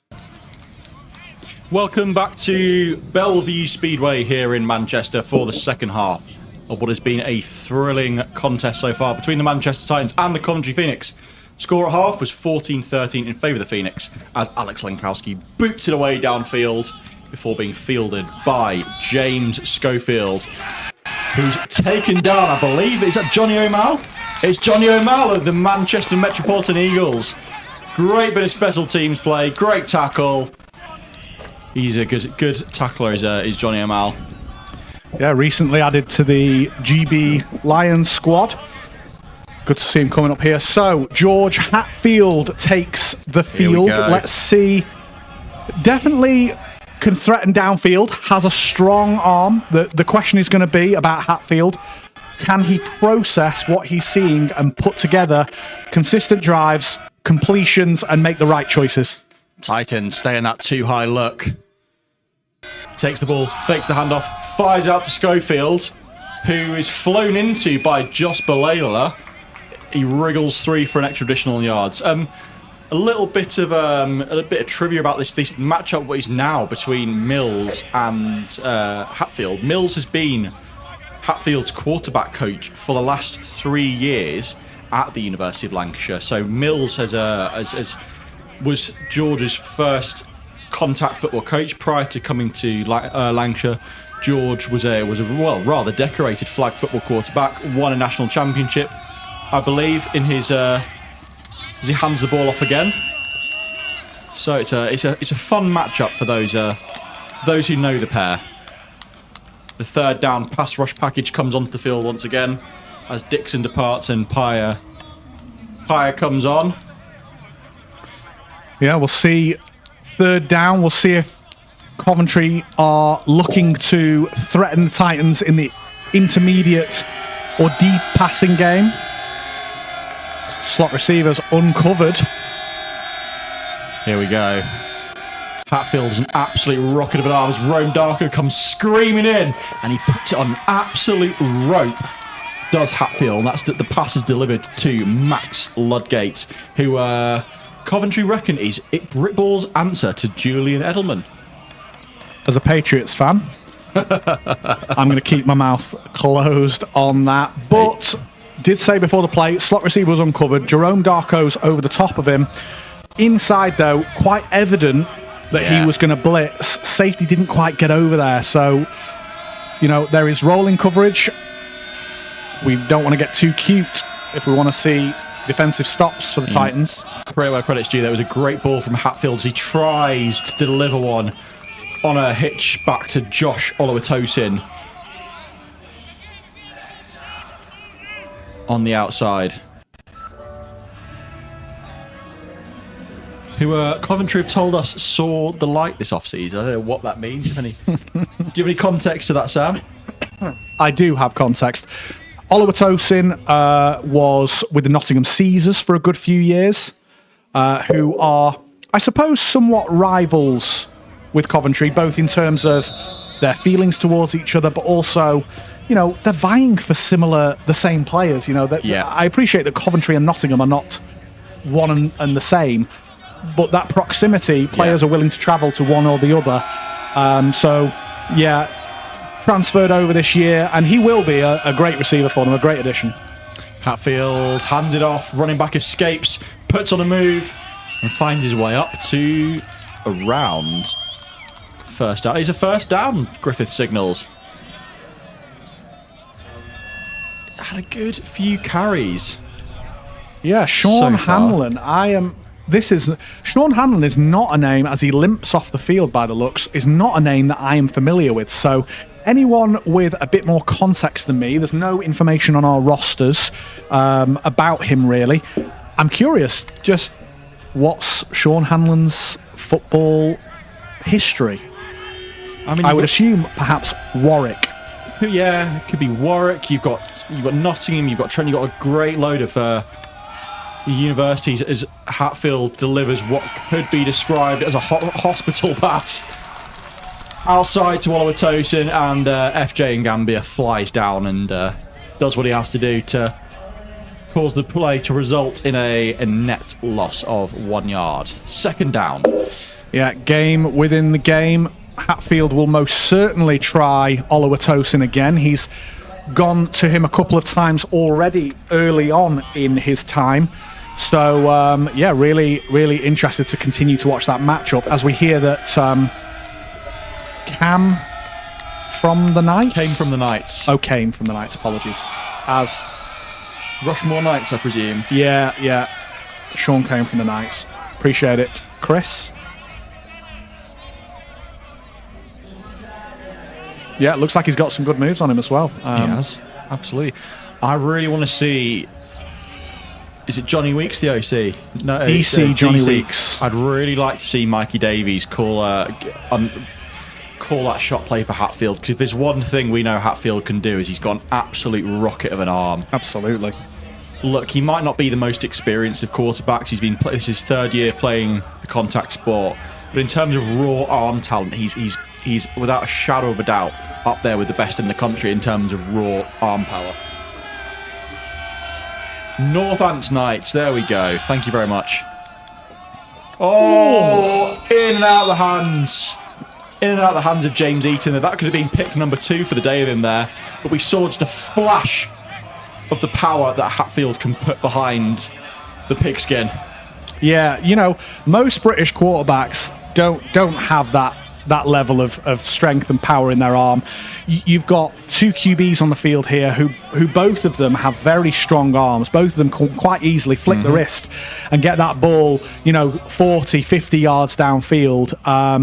It's going to be about doing that at the right time, accuracy, things like that, as Titans get a 4th down punt. Dan Schofield with the kick. Oh, it takes a bit of a dodgy bounce there for Matt Wilson. They're going to down this at the 10. Great punt there. Field flipping punt. Yeah, Johnny O'Marl needs to stay away from the punt in that situation. If you are not the returner and you are going near that ball on the floor on a punt, good things don't happen typically. Yeah. Good things don't happen. So, it might just be a quick, chat in the air. Johnny, if the returner is, quite evidently not going to pick up the ball, just move away. Nothing good can happen. Because it's well within the laws of football to give a would-be returner a gentle nudge towards the football, which would then result in the football being live, as Nathan Jukes is Jonathan Pangago is swallowed up at the line of scrimmage. Been a bit of a change in running back here. Pangago's evidently received the nod to start the second half. Yeah, and Pangago's familiar with this team. He brings the intensity. Not to suggest that Nathan Jukes doesn't. Of course he does. But yeah, you get another power back here in Pangago that is more than happy to give and take. Interestingly there, with the Titans and the trips, we saw Coventry leave their 3-3 stack, went to 3-2, the third linebacker, widening to cover the slot receiver, Eugene Dovlu, who flips over and will now... Formation changes back to the spread. Yeah, led to believe that we might not see a great deal more of Connor Greenhalgh and Sam Penfold today. Yeah, Penfold was unkitted, certainly at half-time. Well, we got the post wheel here from the Titans. Oh, and the ball's caught by one of the coaches on the Phoenix sideline. It's got to be Johnny Weeks, that. Backwards hat. Yeah, backwards hat stinks of Johnny Weeks, that. Defensive coordinator. He'll listen to this back and he'll message me. But according to Johnny Weeks, he loves a beer. That's the notes that we've got on Johnny Weeks. Neil McMaster, Britball's cuddliest Scot. All of these notes come from Johnny Weeks. I feel like Scott Tomlinson could. I feel like he could be a Scot, as in Scottish person. Oh, Scott. But maybe you're right. Very, very tight Howler on the from me. punt. Oh. Takes a nice Coventry bounce. Going to be an excellent field goal. I keep saying that. Going to be an excellent field position for George Hatfield's second drive.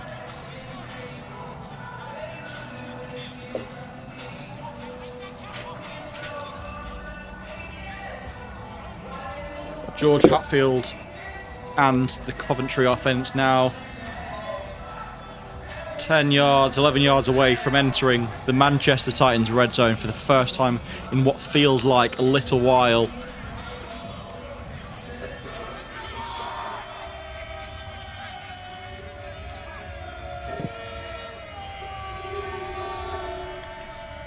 Hatfield hands it off again. Oh, and he's tackled. He's met by a swarm of Titans, led by number 2, Rory Dodgson.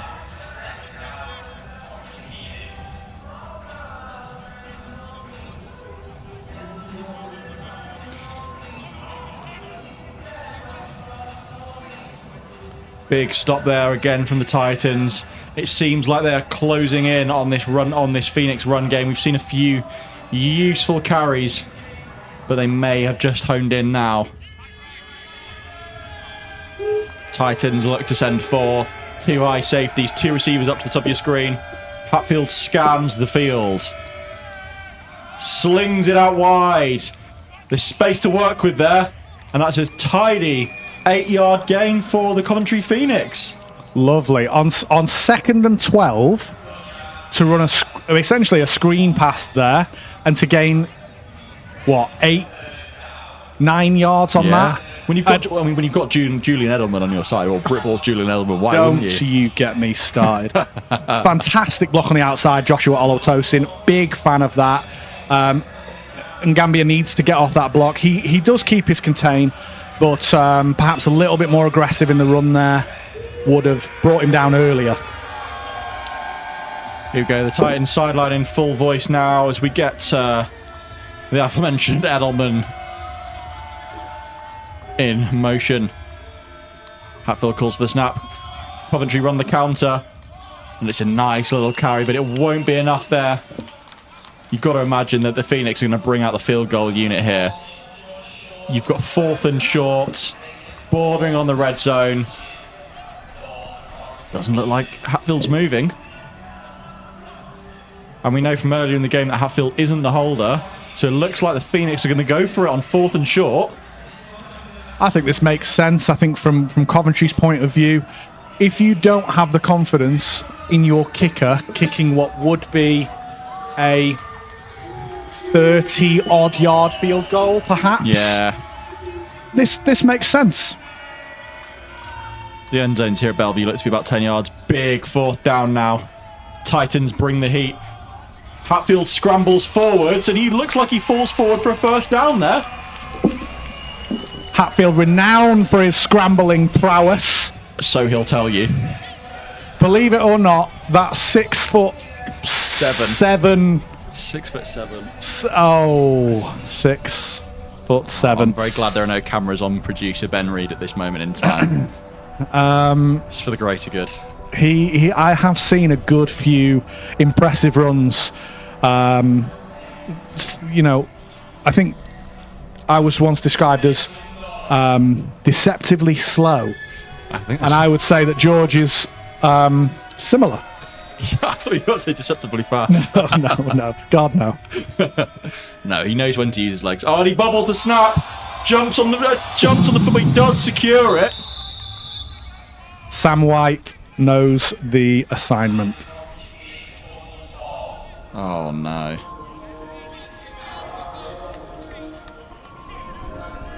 Sam White, 99. Sam, you're too old to be making 6'7" I know who jokes. Sam White is. Good player.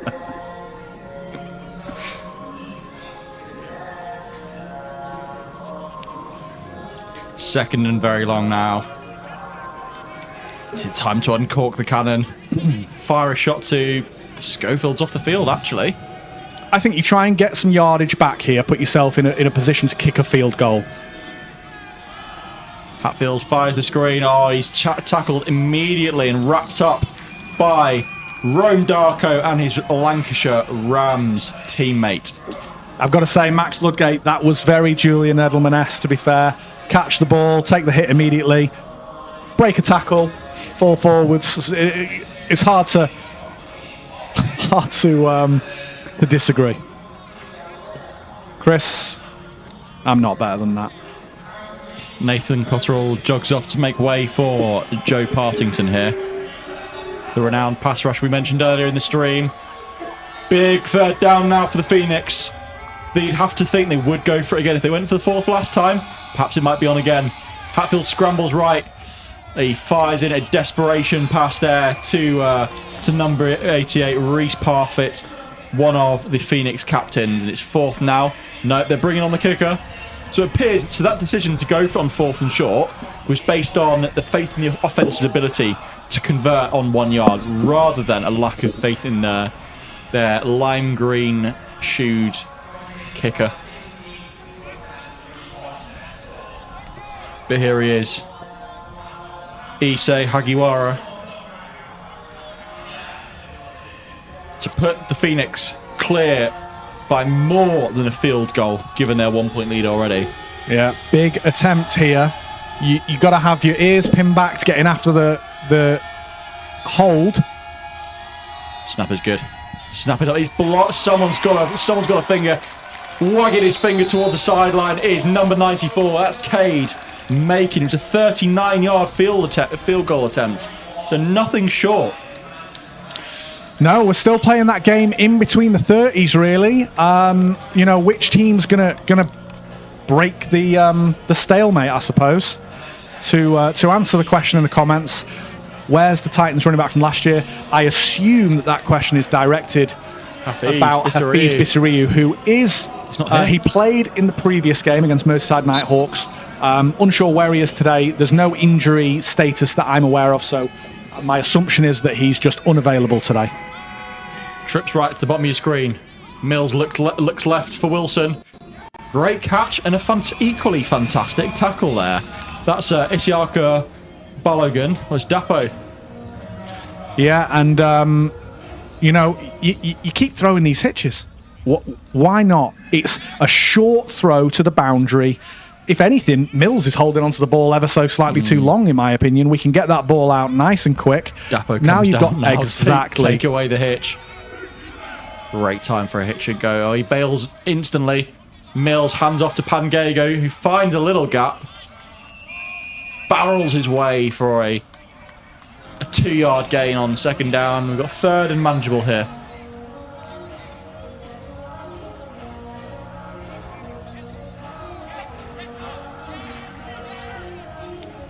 It's been a very slow half of football so far. Neither team seemingly able to get out in front of the other. I fear it's going to need to be a chunk play, if anything. Dapo bails off again, fakes the handoff, throws the ball to Eugene Dovlu. Nice little gain there for the defensive back turn receiver, who he bagged 2 touchdowns last time out, actually. He did, yeah. And, in terms of what Titans are attacking now, they are taking what Coventry are giving them. Backside corner on the boundary is off. Okay, I'll throw a hitch. 3 over 2. You want to play and give us 3 against your 2? We'll throw the quick screens. Here you go. 3 over 2 again. There we go. This is bread and butter work now. Unfortunate. Well, I'll give credit to Coventry here, to be honest with you. Really good defensive back play to swarm down from the safeties. You see him sitting in this too high shell. So this shell they're in, indicating a variant of cover 4, whether that's read, palms or quarters, really relies on these safeties being quick to get downhill. So you'll see Dan Schofield flowing all over the field, because that speed is what's required from him. As we see Coventry walk down 2 linebackers to the line. They're now showing 5 at the line. Big pressure here. Instant pressure comes through. Oh, and Mills is wrapped up. Does well to escape one would-be tackler, but is eventually brought down. I think that might have been former UClan Ram, Luke Jones. They're all over the field. From a long, long time ago. So if that was Luke Jones, really happy to see him still playing and performing. Coventry ends wide in here, anticipating a pass rush here on third down. Drops back. We've got a post wheel to the top of the screen here. Mills scrambles out. It's thrown to the feet of Matt Wilson, who is able to find a bit of grass unoccupied. So Sam Bloomfield's School of Quarterback Play Part 2. Earlier on, I had one bit of advice for Chatter. My advice for Mills is rolling out to one side and then throwing back across your body towards the middle of the field. Wasn't too egregious, but it's really tough to generate that torque in your hips. Yeah. Throwing back to the other side. Yeah. Alex Lenkowski is back out for the punt. Punt is very high once again. Got a good deal of spin on it there. Rolls forwards, but fantastically downed. Not sure why the Phoenix players left it there, considering you had a gang of Titans special teamers swarming the football, and it allows the Titans to down the ball on the 4, on the 5 actually. Yeah, great field position for the defense here. Again, Coventry finding themselves. I keep coming back to it. Penalties and special teams in evenly matched games are the key. It was key in the first game of this matchup last year, and we see here today it's playing a huge part. Will they be able to create some separation, some distance from the end zone, or are they going to be in a really bad situation again on 4th down? Cov need to get out of the red zone here as they run the counter again. The carry doesn't go far enough though. Oh, it's getting scrappy in there. Cade Makin's wanting a bit of argy-bargy. Bit of argy-bargy. No gain on the play there. It's really tough in this situation. When we saw this situation last time, Chatter threw an interception, and it's tough sledding when you're backed up because you're very limited. It's high risk. You've got to try and create some separation, some distance from the end zone. But the defense has got their ears pinned back, trying to get after the quarterback or the ball carrier. Titans sitting off a little bit here. They've been quite blitz heavy when the Phoenix have been pinned back so far. Linebackers are able to react though. Cade Makin getting into it again there with a separate Coventry Phoenix offensive lineman, sorry. Yeah, Titans are claiming to have the football, but I don't think the officials are having any of that.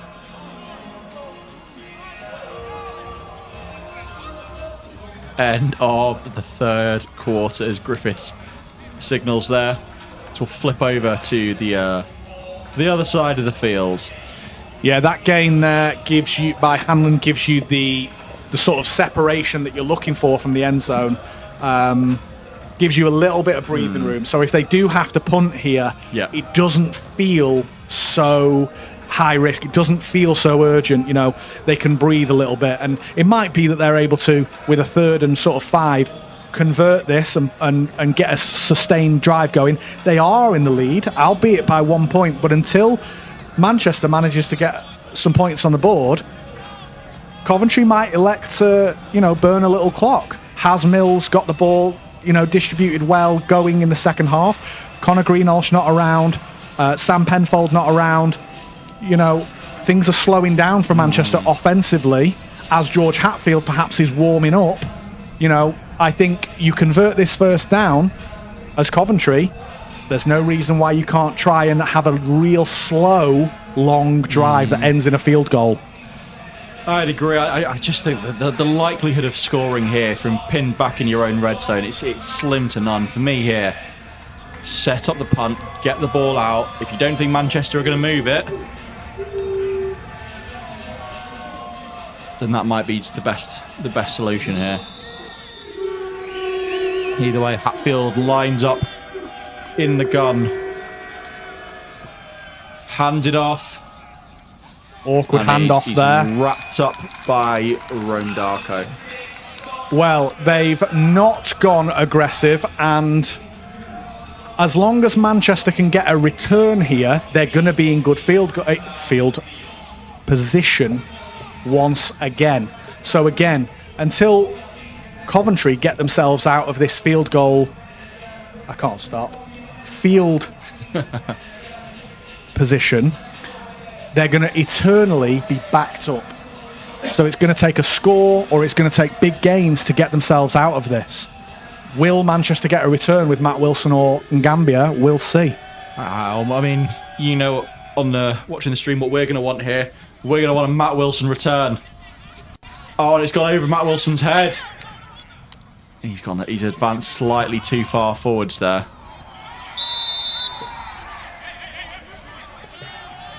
Yigi Yatur having some polite words.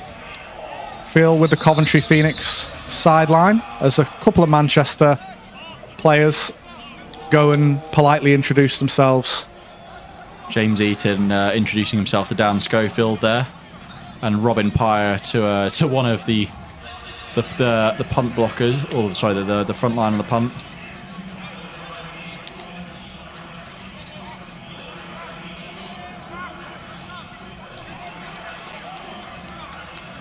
To answer your question on the stream, the next quarterback, the Phoenix quarterback, is George Hatfield. Currently, at the start of the game, we saw Taran Chatter, but he threw, I believe it was 3 interceptions in the first half, so they pulled him for the second half. Mills looks left, fires it out to Matt Wilson. It's a 3-yard gain. Yeah, good gain there. There's nothing wrong with that. It gives you a really manageable second and third down if you don't gain anything on the second. I wouldn't say that you're quite in, hey, we're in second and short, let's take a shot, because it's likely that we get the first down on third. But certainly gives you a bit of breathing room to call quite a variety of plays here. Coventry's defenders, Bale giving a load of room for the stream's favourite receiver, Matt Wilson. Matt Wilson on the reception there, probably taking his tally up to about 8 or 9 catches on the day. It's been a day for the Wilsons here, Matt and Sam. Absolutely correct. And this is exactly the kind of offence that Manchester is supposed to play as part of their scheme, their culture. You take what the defence is giving you, and if that is slow, death by 1,000 cuts, absolutely fine. Joel Shebiova driving his end out there on the rollout. Fires the ball in. And it's a quick, short reception to Matt Wilson again.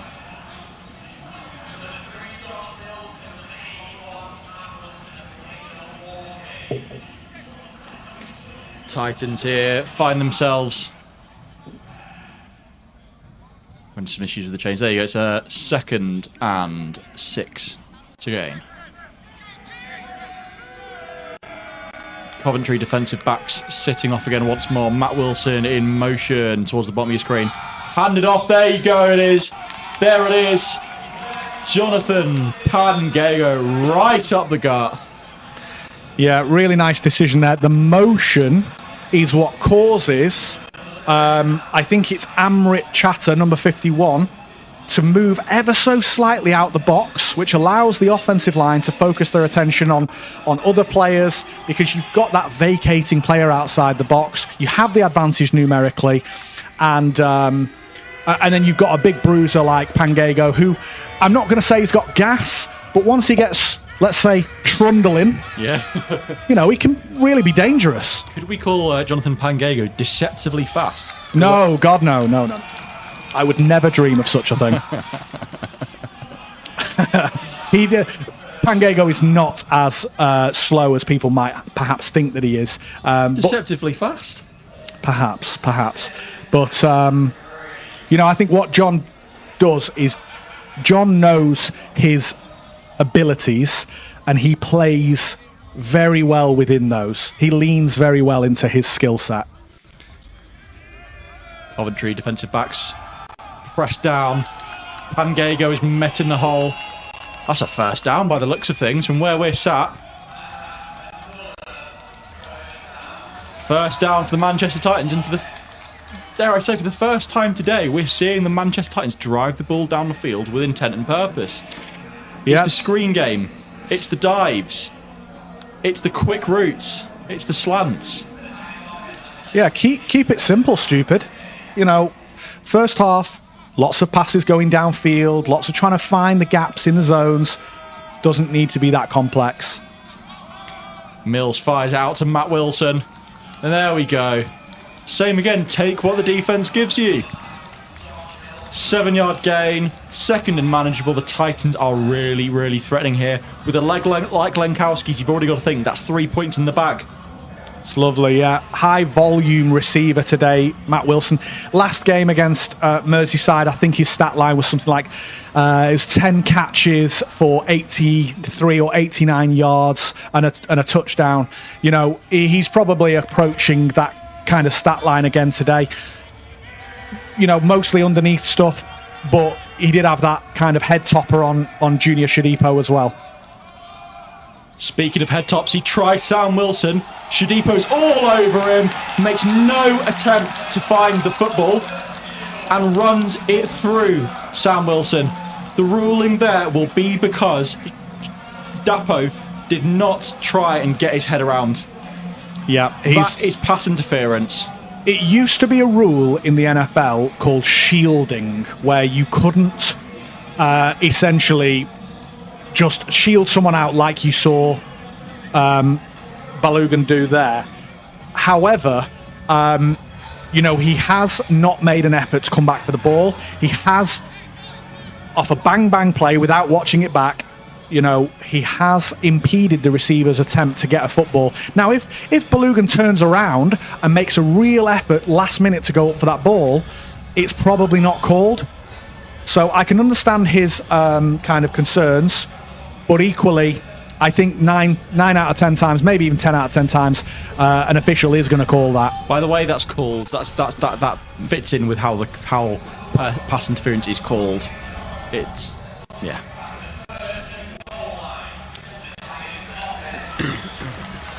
Here we go. First and goal for the Manchester Titans.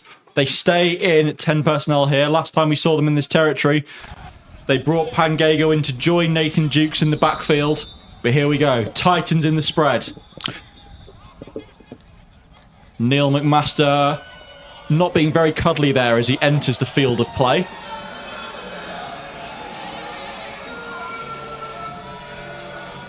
Not backing up the claims made by his defensive coordinator, Johnny Weeks. Well, something interesting to discuss here, Stan, is you've lost Connor Greenhalgh, you've lost Sam Pearson. Shout out Sam Pearson. You've lost Sam Penfold. So your outside receivers, you're looking at Charlie Escott and you're looking at Sam Wilson. Now, they are being covered by Dapo Balogun and by Junior Shadipo. These are great cover corners, really aggressive in press coverage, okay? Your slot receivers are now not your number one guys. And what Connor Greenhalgh and what Sam Penfold do so well is to work in very little space. They're quick, and by quick I mean agile. They have that speed, but they're going to lose the defender in small space. So in this situation, I'm thinking, okay, well, I want to see John Pangego run the ball a couple of times. But also, when you get to the point where you say, okay, well, we've got to pass now, are you going to target Eugene Ndlovu? Are you going to target Matt Wilson in the slot against those? I'm going Matt Wilson in the slot here. Of course. Slot defenders are typically less able to operate man coverage. These slot defenders might be fantastic at it. We see Dan Schofield, who's a safety there, against Matt Wilson. No disrespect to Dan Schofield, he is an exceptional player, but he is a safety and not a corner. Typically, as a play caller or as a quarterback here, I am thinking, I want to target the guys who are not so confident in man and press coverage. I'm looking at Eugene Ndlovu and Matt Wilson here. Oh, I don't know. I back Dan Schofield's ability here as they opt to give the ball to Pangego.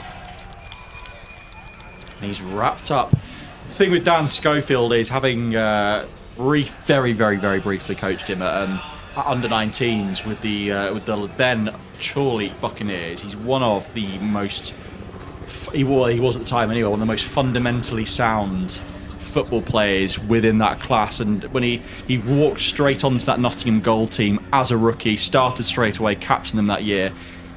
Although on paper, he's a safety, he's an immensely, immensely talented football player. Absolutely, yeah, no doubt. Highly coveted. Tried to get him to multiple teams that I was part of.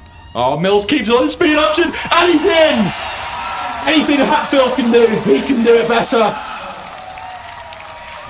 Josh Mills keeps it himself. I had a conversation at Merseyside just 2 weeks ago where I told Josh Mills that I want to see him score a rushing touchdown at some point because it's perhaps not part of his usual bag of tricks. Lo and behold, in the game that matters arguably the most to the Titans this season, calls his own number, barrels that. into the end zone. God, Tom Morrill at the bottom of your screen absolutely loves that. And why shouldn't he? Yeah, you love to see it, don't you? Quarterback getting in the end zone himself, especially a guy who's not a runner usually. Love to see it. Kick is up. Kick is good. And for the first time in this affair, the Manchester Titans take the lead. 20 points to 14. Big noise coming from the Manchester Titans sideline. Maybe they feel that momentum has finally tipped their way. We know the scoreline certainly has. This will be a defining football possession here now for Hatfield and company. Yeah, this is where we'll see Hatfield's arm. They realistically can't spend much time running this football. They've got to get into the bag of tricks. And you know, ultimately, Manchester and Coventry will play again this year. They'll play at Coventry, and that's going to be a really important game too. But if we look at the historical aspect of the Coventry Phoenix and the Manchester Titans in this division, the betting favourites would be that these two are going to be the two who are vying for the top spot. Yep. Could EKP get themselves involved? Of course. Could Nottingham get themselves involved? Of course they could.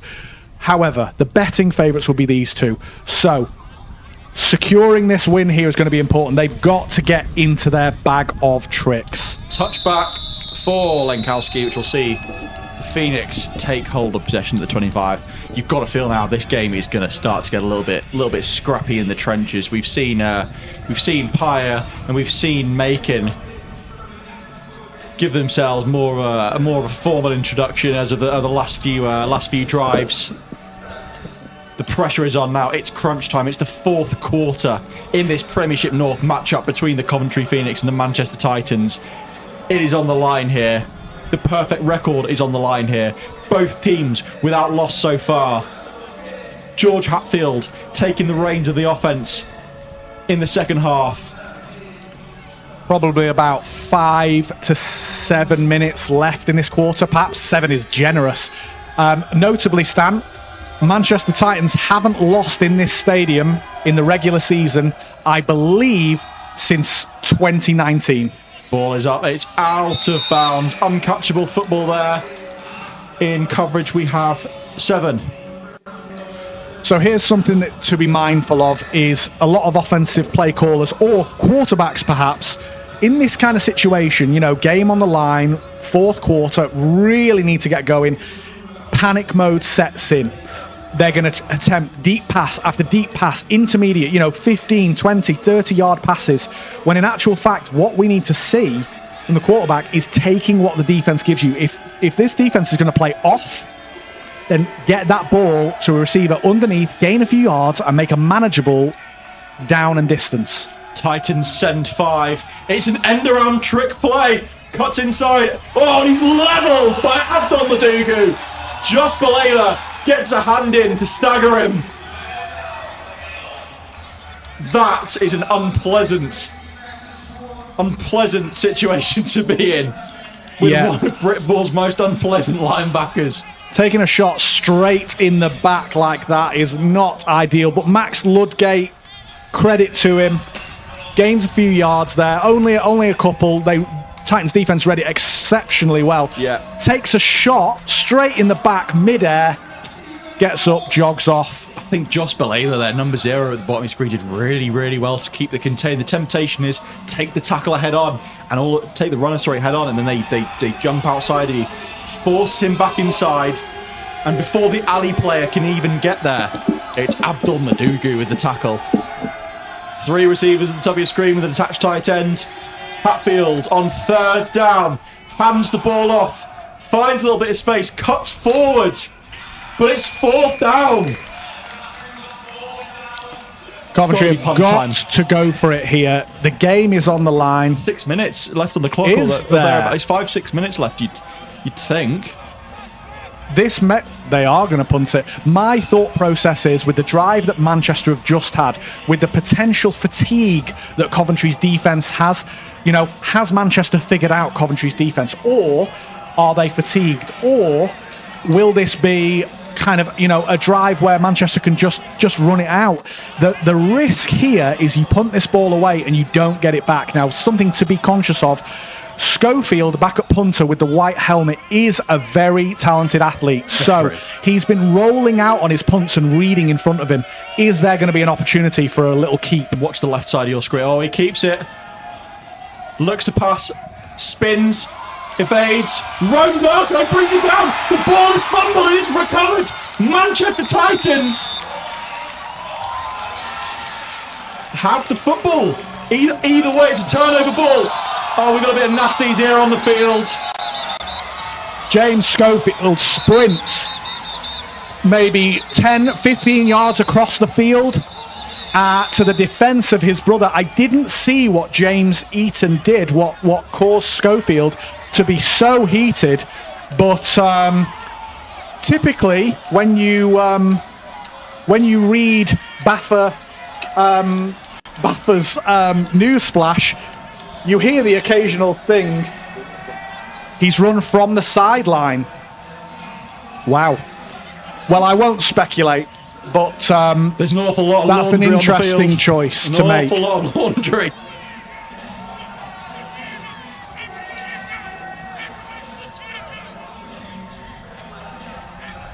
Not to make light of the situation, but you just knew it was going to happen. When these two teams come to meet,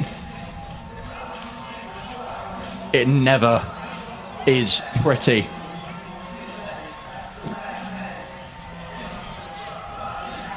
Captain Scott Tomlinson rallies the troops on the sideline. A battle-hardened leader on this Titan side, having spent time in Germany, has now found his way back into the GB setup. What will the message be here, Sam? Apologies, Stan. I'm just watching back the replay on live stream to see what happened there, and it appears to me that James Eaton comes in late, and we can see quite well on the live stream the ball is still kind of bobbling around beneath Schofield's legs. James Eaton comes in, I think tries to get on the football, kind of trips over Joe Partington a little bit. Oh, and James Schofield comes screaming in from the side. He wasn't even on the punt unit. And he absolutely levels one of the Titans players.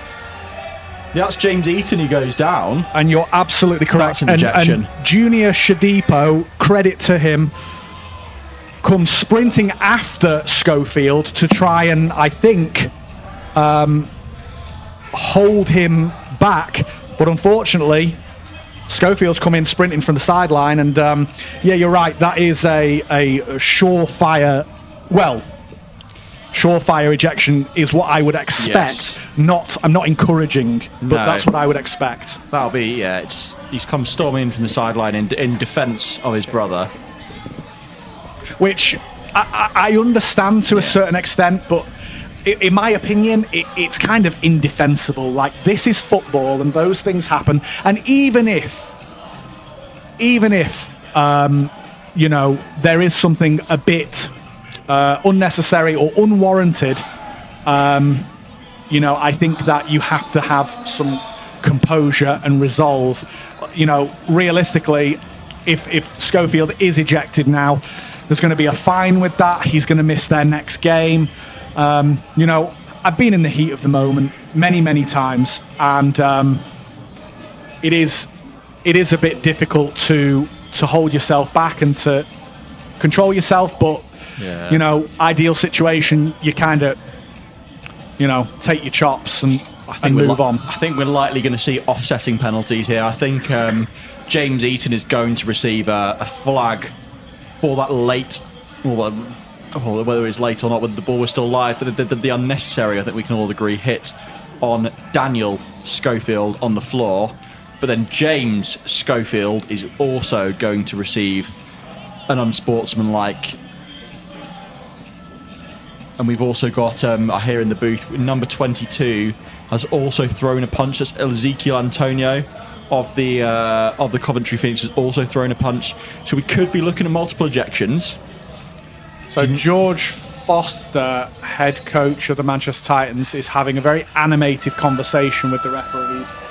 So that it could be that it's because he feels like his player or his players shouldn't be penalised or shouldn't be ejected, or it might be that he's lobbying the referees to say that he can't come from the sideline and do that.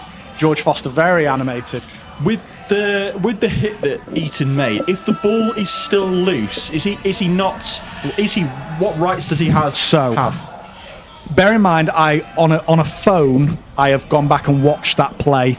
I watched it once, maybe twice, so I don't want to say that I have a surefire, written in blood opinion. It looked to me as though James Eaton came flying over. The ball, if you have a look on the live stream, the ball was almost between Schofield's legs, but behind him. My thought process initially was, I saw Eaton go for the football. The football seems to then disappear. I'm not sure where it goes. I'm guessing that Eaton has ended up hitting Schofield whilst he's on the floor, hence why Schofield is kind of down and rolling around. It looked to me like Eaton kind of jumped over or got tripped over the top of him. If the football is loose, you are allowed to dive in, even if a player is on the ground. But it's a really messy situation because the risk of injuring someone diving down for a football is so high. Foster is bringing the players in here. A RefLink mic would come really useful here if we have any angel investors listening on the stream right now. Interesting to see what the ruling will be.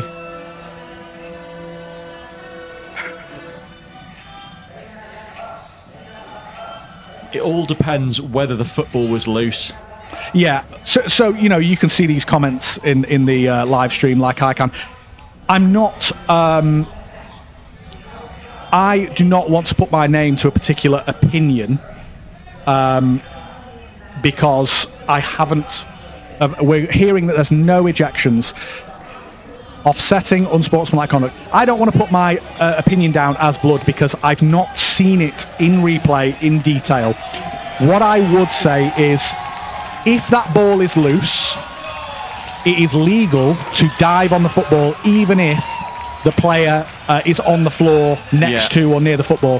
However, I can't see where the football goes by the time that James Eaton gets down towards the ball. So it could be that Schofield has recovered the ball, or Titans player has recovered the ball, and Schofield has then attacked that football. Here we go. Mills looks right, and we've got the screen and go up to Matt Wilson, but it's a little bit too far. Alex Challenge, the offensive coordinator for the Titans, will want to put this game in the bag now. You've got to think now a score would seal it. Donkey, interesting.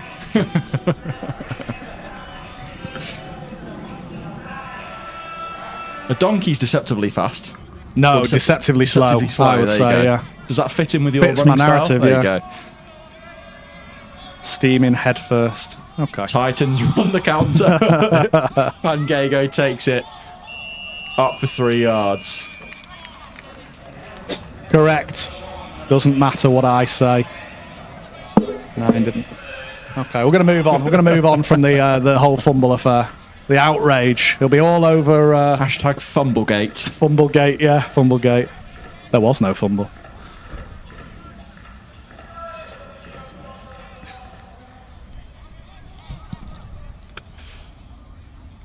Third and goal here. You've got to expect that Manchester are going to be happy to kick a field goal and extend their lead to a 2-score game. And Belle Vue in motion here. Mills looks right, lofts it up. The ball is taken. Short, it's rolled a short. That man again, Matt Wilson.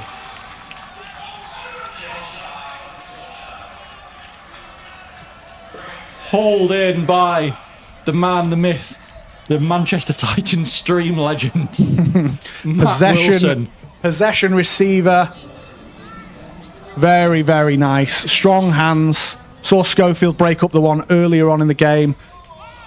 Wilson managed to hang on to that one. Where do you go if you challenge press man coverage? I think you burn some time and you go to Pregame and you kick the field goal and you risk nothing. Here we go. Here's the motion from Titans 14, Charlie Escott. Oh, he barrels his way up the middle. Doing what he does best. In for the Manchester Titans. Touchdown. 26-14. Yeah, and with very little time left, you wouldn't expect Coventry to be hyper-aggressive here. You know, I think that they will still try and get the ball down the field, but it's going to be really tough for them to overcome this deficit with the time remaining. And this is what I was saying before of have the Titans, have the Titans figured out the Coventry defence, or are the Coventry defence really fatigued? If you punt the ball away, you potentially don't get the opportunity to come back and win this game if you don't go for that fourth down. Kick is up from Lenkowski. Kick is good. 27-14.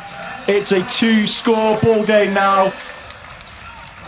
And the ball will be quite literally in the hands of George Hatfield. So for the Phoenix to come back into this game for a shot at winning, a quick touchdown is necessary. Followed by an onside kick, followed by another quick score. It's looking like it's going to be a challenge. But we've seen far crazier things happen in this sport.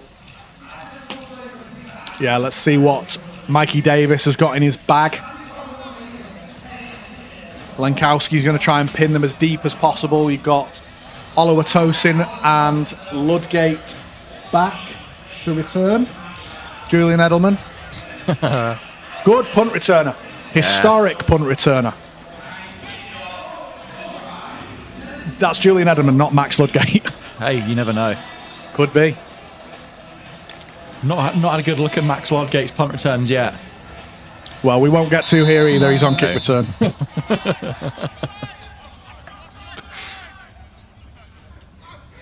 Here we go. Lenkowski's on back-to-back touchbacks here at Belle Vue. Kick is up. Looks like it's going to stay on the field of play. They were going to allow it to bounce out. Here we go. Here's Ludgate. Oh, and he's swarmed. Titans everywhere. And that is not the field position you want. That's a good point actually from Grant Lawless here in the chat. So it was Nottingham varsity, so between Nottingham, Trent, and an amalgamation of the two Nottingham sides. I know for a fact Dan Schofield was playing that. I think Dec Hutchinson was in there as well. So you've got a lot of fatigue coming into play. It's a very, very valid point there. Yeah, and you'd expect that with a little bit more time under the offence's belt for Coventry, under new offensive coordinator Mikey Davis, the next fixture, they could be firing on all cylinders. Toss left.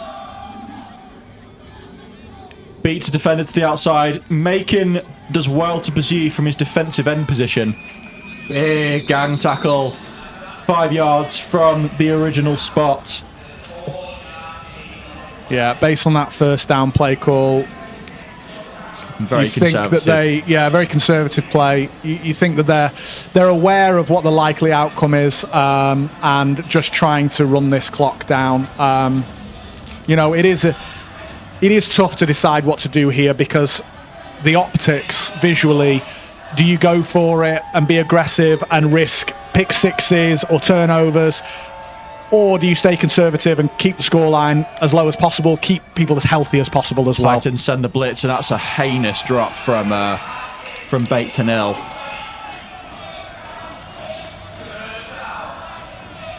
Straight off the mittens there. Third and medium now for the Phoenix. What would you do in this situation if you're offensive coordinator Mikey Davies? Are you spreading it out? It's really hard for me to not be aggressive. I would be trying to score here and accepting that if a turnover happens, then that is the sacrifice you make. Hatfield scans the field. It's brought in. Reese Parfitt, GB tight end, brings in the catch, but not quite enough. Maybe a gain of half a yard on the play. Good tackle from Gambia there. Reese Parfitt's not small either. Very, Gambia's probably around 5'10". I reckon that Reese Parfitt's probably got a couple of kilograms on him as well. Without a doubt. Going for it on 4th down here. Here we go. This will be for the game. Titans will be able to. Oh, it's been waved off. No, they called a timeout. Coventry want to think about what to do on this 4th down. Interesting, because on 1st down they went for a run play, and maybe that wasn't them being conservative. Maybe they've seen the success that they've had running the ball occasionally today and decided, you know what, we're gonna try and ride Hanlon again and see if we can make something happen. Staying on the field here is definitely the aggressive thing to do. So, they're not throwing in the towel as such. Who do you pick next week? Or no, I'm not privy to the Phoenix schedule. Who do you pick at quarterback next week? Because we've not really had an awful lot from Hatfield here in the second half. Obviously, from Chatter in the first half, you have the touchdown. You've got 2 touchdowns with him at the helm of the offense, but you do have the 3 picks. Where do you go next time out? Yeah, it's tough, because if we remove context completely of is George Hatfield at practice every week? Is he doing all of the things that he is required to do to give himself the opportunity to get game time? So he fires one out, incomplete, and that may well be the game. As far as the competitive nature goes, Titans offense will be back out on the field. I don't think we've seen the 2-minute warning yet. No, don't recall seeing it.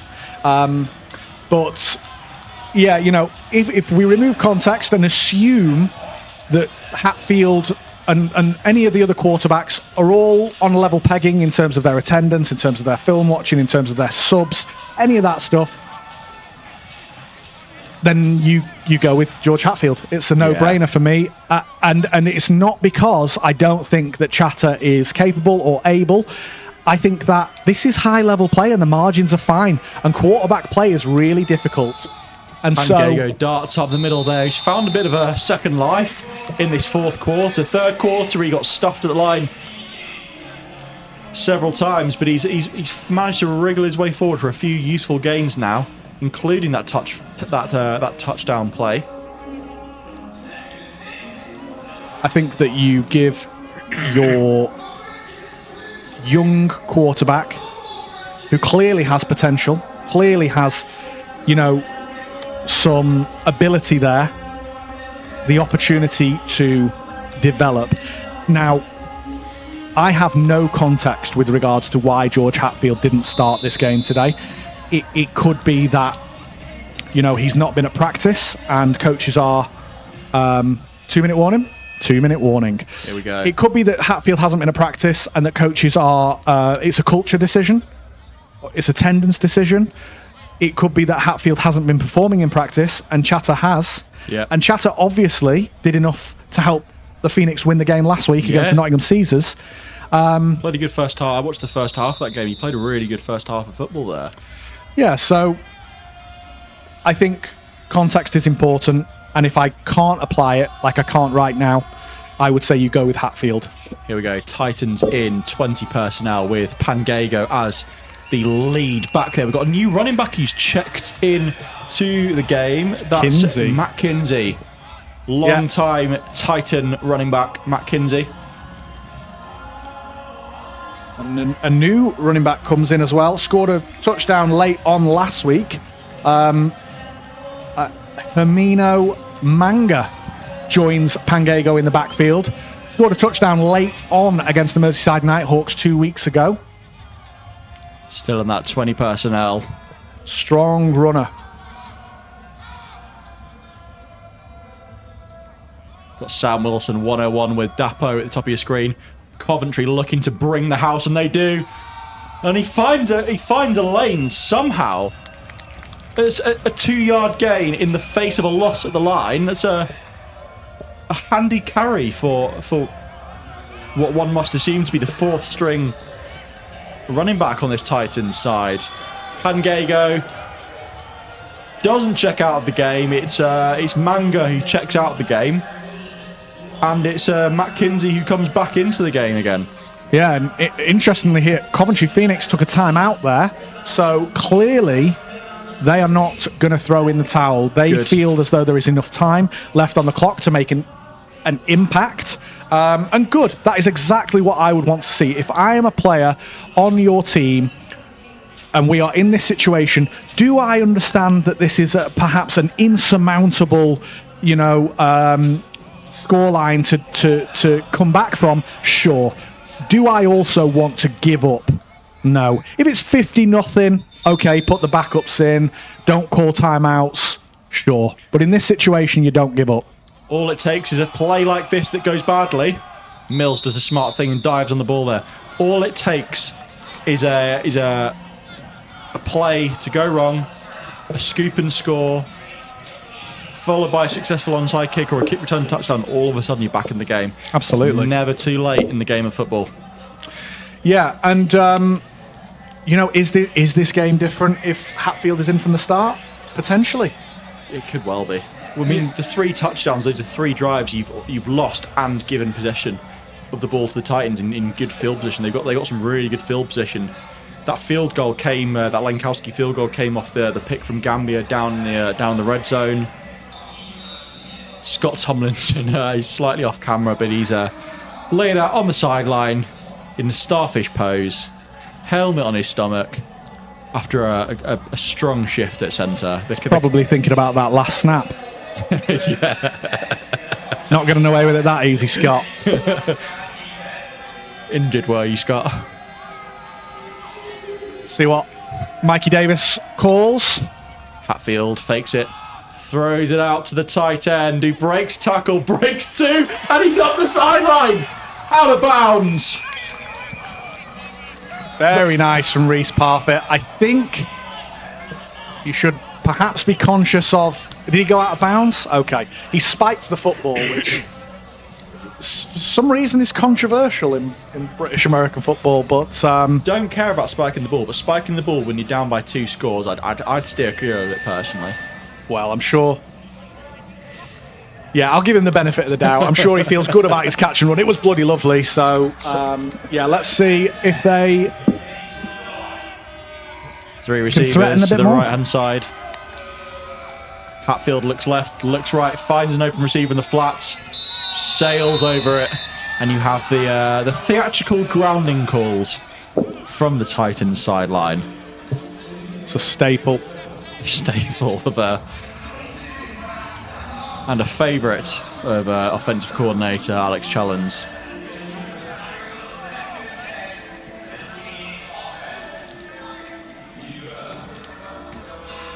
So with these two teams, assuming that this scoreline stays either what it is or somewhat similar, I really don't think there's a great deal that either of these teams need to change necessarily.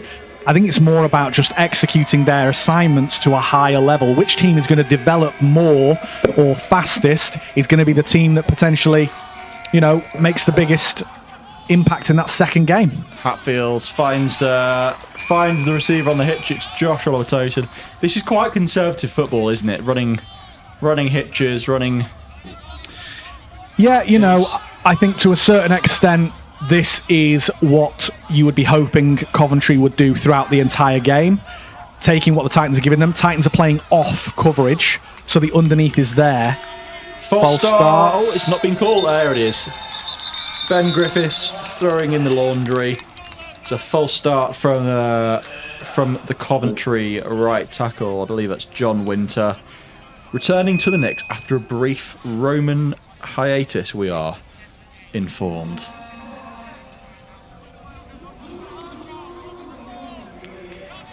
Feels like both sidelines just waiting for that whistle now. Oh, and the headset is off. Charlens is on the field. And that is the end of regulation. And that is the second victory of the season for the Manchester Titans. The Coventry Phoenix will move to 1-1 on the year. What a contest. What a battle between these two giants in the north of England. Yeah, you know, exciting game. We did say early on, we don't know what kind of game it's going to be. Is it going to be a game where we've got high-flying scores regularly, or is it more likely to be that defensive battle between these two really strong defensive teams, and whichever team, you know, finds some consistency is going to be the one that comes out on top? Well, that's exactly how it ended up in the end. Is you've got two offenses that are playing against high-level defenses, great coaches, great players, a lot of experience, good schemes. You're going to have to make sure that for the rest of this season, you know, you can't overlook any team in the Premiership, right? You've got to make sure that you take every team seriously, but you're gearing up for that second Coventry game and saying, okay, what do we need to put in place, or what do we need to do differently to make sure that we come out on top of that game victorious, clear victory, getting a clear victory, because, and again, it's all about that historic, you know, the bookies. Who are the bookies saying are going to win the Premiership? Well, most of them are going to be saying it's the Titans or it's Coventry. So gearing up for that second game, and like I said, to finish out the fourth quarter, I don't think there's a great deal that these teams need to install or do differently.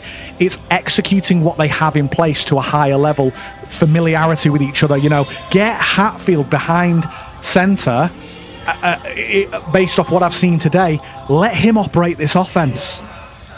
But like, if it is that culture thing, then there's a lot of factors that we are not privy to.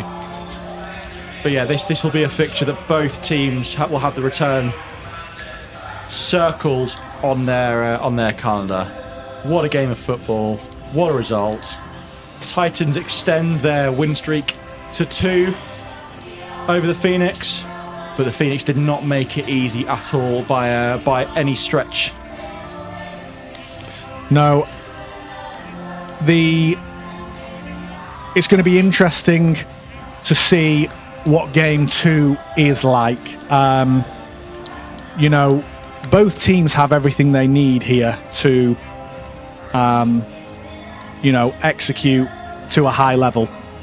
Which team is going to take that jump? Which team is going to, you know, essentially make the next step to, you know, closing the other one out definitively, and then switching their attention to the likes of, you know, the predicted winners of the South, which would, you know, you would put Bristol Aztecs be Bristol, and probably the London Blitz in that category. So yeah, a lot more football to come, and we'll be here every home game for the Manchester Titans, giving you live stream commentary. I think, any final words from you, Stan? No, I think that pretty much sums everything up. Looking forward to watching this the return fixture from afar, and we look forward to joining you next time on Manchester Titans Game Day Live.